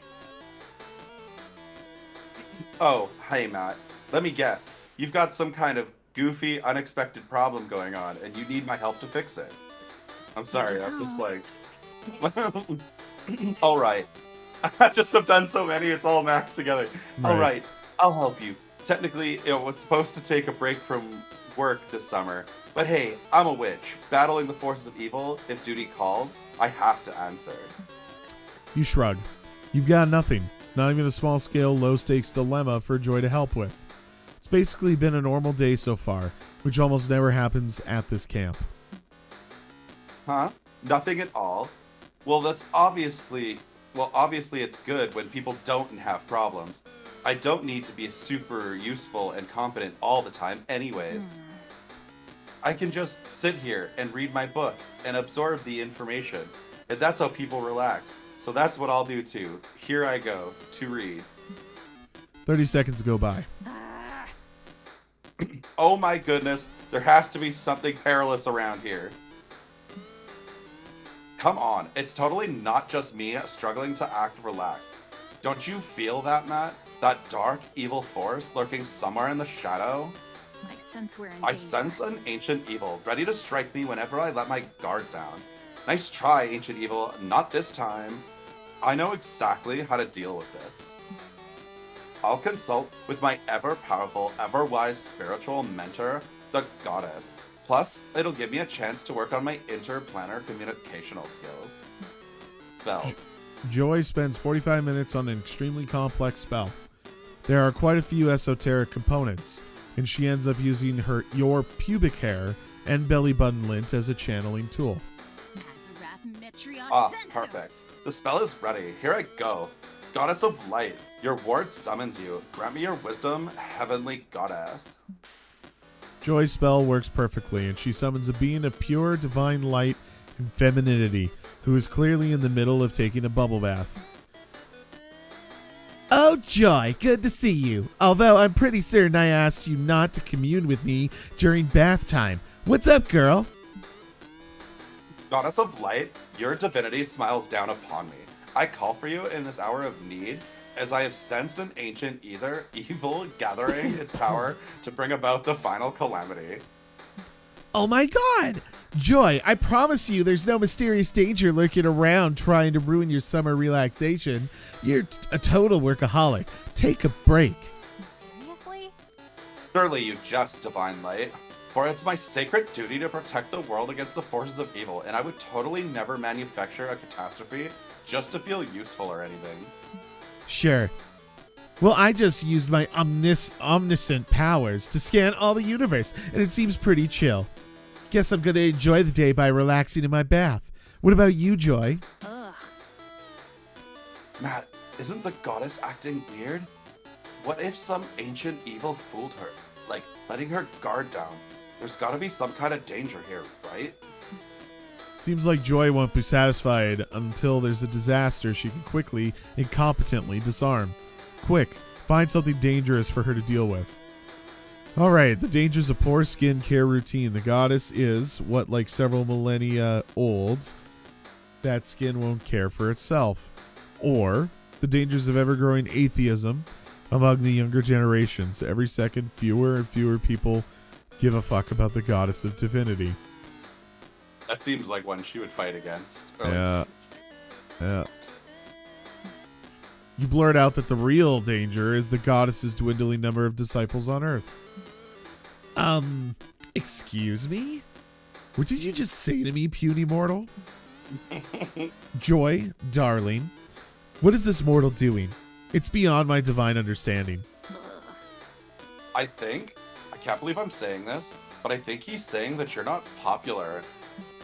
Ha ha ha ha ha ha. Oh no, that doesn't sound like a what a funny joke laugh. It sounds like a can't wait to smite this idiot laugh. You start nervously sweating. You idiot mortal. I don't care about how many followers I have. It's quality over quantity when it comes to disciples. Do you know how many humans are literally total losers? Like almost all of them. I don't allow just anyone to worship me. I only reveal my divinity to people like that I like. Duh. I mean, just think about it. If I didn't screen my disciples, you could be worshiping me right now. Gross. Matt, clearly the goddess doesn't need mortal beings to affirm her divinity. She's perfect just the way she is and totally independent. Hell yeah, I am. You're a bad omen. Also, I'm really disappointed that you criticized her popularity. It seems like you were trying to attack her self-esteem, and that's not cool. Thank you. This is why you're my favorite, Joy. You just get me. You understand my values. Wow, thanks, goddess. That really means a lot to me, and I really respect you. And it makes me super happy when I can feel useful to you. In a way, I'm happy you interrupted my extremely peaceful bath and brought this strange fool here to insult me, because it led us to having such an emotionally validating moment together. Love you, babe. Joy is really happy about her emotional bond with the goddess, but super grossed out by you. You decide to try atheism. But you're so annoying about it that even the atheists renounce you. You lose fun and creativity. Oh, no. I've been on just the steepest slope. Okay. As you search the haunted manor, you come across an enchanted doll that promises to grant all your wishes. Cool. You take it. It possesses you, of course. It It turns out the spirit that was inside it is exactly like you in every way, so nobody notices the difference. The only difference is that this spirit is a little bit bolder than you, so you basically gain +2 boldness. Oh, wonderful. Hey, Allosaurus, get your sorry ass in here. We found a room in the manor that isn't haunted somehow. You follow Dahlia into a room, only to find that it is fucking crawling with ghosts. Oh, don't worry about them. This is just where the ghosts go when they're on break. No spooky stuff at all. Yeah, and I'm taking advantage of their relaxation by killing them for bonus XP. Hey, I thought we said we weren't gonna fight ghosts in this room. We did say that, but actions speak louder than words, Joy. My therapist taught me that. Guys, there's writing on the walls over there. You didn't tell me there'd be reading in this room. At least it's written in blood. That's kind of cool. What you did last summer, huh? What's that supposed to mean?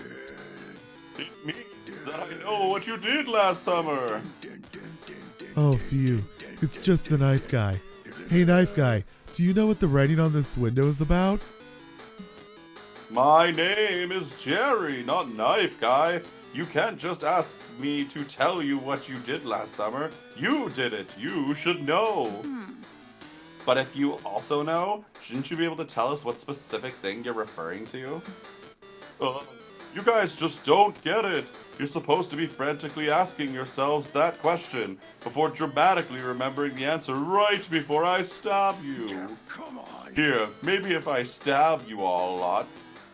I can't believe you don't remember. So rude. You'd hate to be rude, but also to be stabbed. Luckily, you're pretty sure you know what event from last summer Jerry is referring to. He obviously means that 2-week period where you all got really into Anteater documentaries, or his birthday. You forgot Jerry's birthday. Is it true, Jerry? Yes! And it's just like, I mean, I know I'm just this guy who's always trying to kill you at summer camp. I've been framed. But I'm also a person, you know? I have feelings, just like everybody else. Sometimes those feelings are excitement about stabbing, because I love stabbing.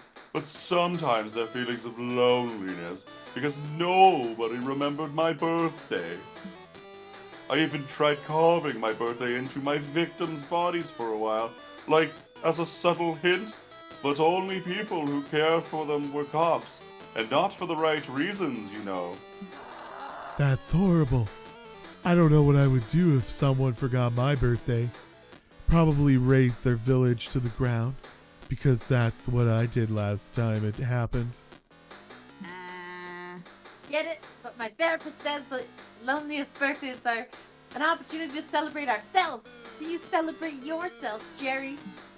No, I never learned how. I've been busy stabbing other people, that I never learned how to stab my own insecurities. Am I the only one here that's a little creeped out that we're all standing around showing empathy for a serial murderer right now? DJ Hex up in the pot. Yes, come on guys, let's throw a birthday party for Jerry. You bust out the party streamers and the fake blood, and soon the haunted manor turned into a veritable party utopia. Wow, guys, I don't know what to say. You even made the cake in the shape of a dead guy, just like I like it. The 6 of you, including Hex, have a wonderful time at the party. Even Joy grudgingly joins in a game of pin the knife on the team. You'll probably go right back to murdering people after this is over, but you still feel like you've done a good deed. That's because you have no morals. You do have +2 charm and 1 creativity, though. Oh, last day, finally. Who will be your summer love?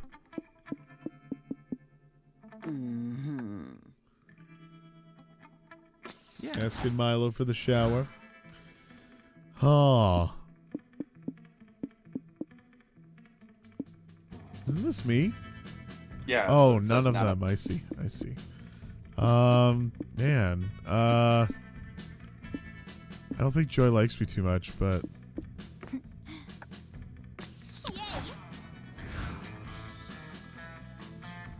Did you work on anyone other than Joy?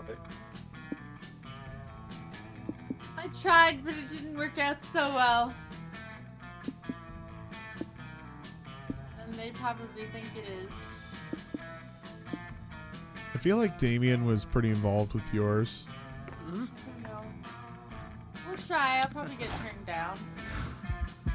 You finally gather the courage and ask your beloved to watch the meteor shower with you. Oh, hey. You want to be a summer fling, huh? Let me run some divination first. You know, to be sure we have a future together. Watch, I'll stir these tea leaves and read the future from them. Let me see. Oh no, these leaves totally say tragedy awaits if we date. I am so sorry. It's not me. It's the tea leaves that have spoken. Damn tea leaves, right? Bye. Bye. We have zero Just like that. chemistry. The pain of this rejection is unbearable. Your world falls apart. You seek therapy to mend your heart, but no therapists want to take your case. They state a broken heart from an unrequited summer love is too hard for a case to solve. I guess time will heal your heart, or maybe it won't. Who knows? Just sit and wait. Sure thing. You finally gather the courage and ask your beloved to watch the meteor shower with you. The two of us? A summer fling? Oh no, I can't. You see, I know when you're going to die, and if we date, then that day would be like a big thing for me, and it turns out I already have plans that day. So I'm very sorry, but I have to pass this time. Bye. Swipe left. You got rejected by your summer crush. Your life is totally over.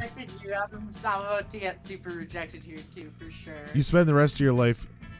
This isn't Oh, funny, but- absurd. It is deeply disturbing. I thought that I had a better bond with him. I thought so too.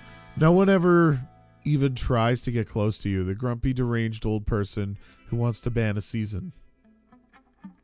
Get over it. Sweet. You finally gather the courage. Summer fling, okay. This is you, Allison. This is you. No, this is you. This man. Oh, you want to be my summer fling? No way. You know I'm Prince of the 8th Circle of Hell, right? That means I gotta follow my ridiculous number of royal customs. Lame. Thing is, one of my customs, the prince should never ever date someone who's lame and ugly. Being a royal, am I right? How humiliating. This scars you for life. To distract yourself from the pain, you get super into Thundercats. You write 1,000+ pages of horny Thundercats fanfic and fill your house with Thundercats themed furniture. You legally make Thundercats your middle name. Your life becomes like 5,000% more Thundercats. In the end, it turns out Thundercats can't even fill the hole in your heart. I mean, they can't fill any of the holes in your body, unfortunately.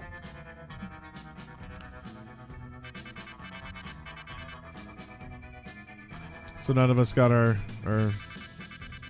beloveds. I wish you would tell us who we had the strongest connection with.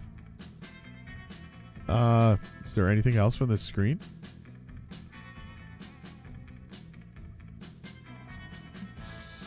Before we knew it, those weeks were gone. Felt like a hot minute, and it felt like an entire lifetime. That night, as we saw summer coming to an end, we all wondered what would come next for us.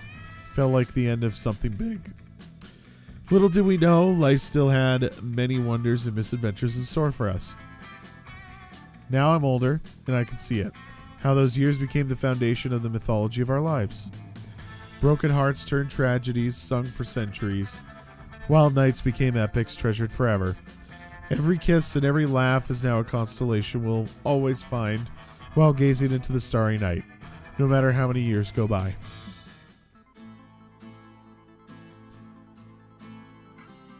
Even today, I can still close my eyes and I'm there. On that last summer night, feeling like I was just starting to live life.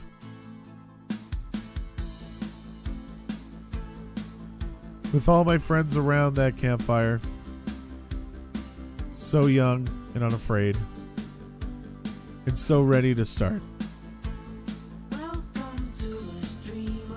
Huh. So there was no winner? Is that what happened? Guess so. Dang, that went much longer than expected.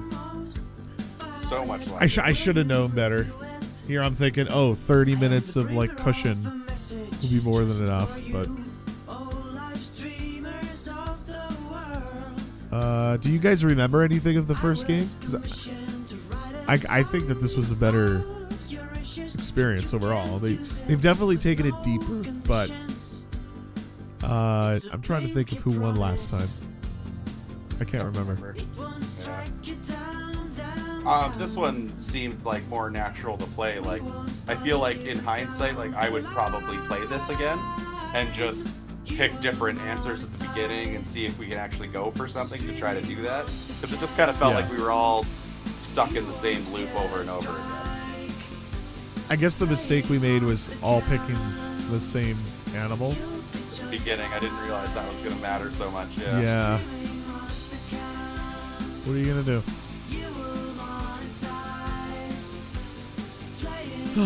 Man, we went for a while. I'm tired. Let's gather our thoughts here. So yeah, the game is Monster Camp. If you guys haven't played it, I highly encourage it. I mean, it's a good time, right? Yeah, super good time. If you're into that kind of stuff, like dating sims and all that. The developer's Beautiful Glitch. It's actually available for sale right now. There's a big sale for the franchise over on Steam, so if you guys are curious about it, you can actually get a bundle with the first game and the third game together for like less than $20, which is pretty cool. Wow. Yeah, I know. I don't know. I kind of want to wait out this credit sequence, but there's not much to say. To all of you who stuck around all this time, thank you so much for being here. If you're on YouTube and Twitch, you can hear it in my voice. My throat is so strange from so many different voices we did. All of the voices. My water bottle ran out like halfway through, and I just didn't take the time to go fill it. What are you gonna do? So yeah, if you're on YouTube and Twitch, be sure to hit that like, click the follow, please subscribe. Support is, of course, always appreciated. The more activity we can get for you guys, like clicking the like button and all that kind of stuff, the better it helps us out with the algorithm and all that kind of stuff. We also have a Discord. There's a link in the description below if you want to jump in and join us for many fun things. Yeah, we're getting to the good game. I feel like we're at the end though, so I'm kind of just. Thanks for playing. Thanks for playing. Okay. We did it. GG. GG. It was a good time. Thank you, friends. And of course, we do these live every Monday night, 10 p.m. Eastern, 7 p.m. Pacific.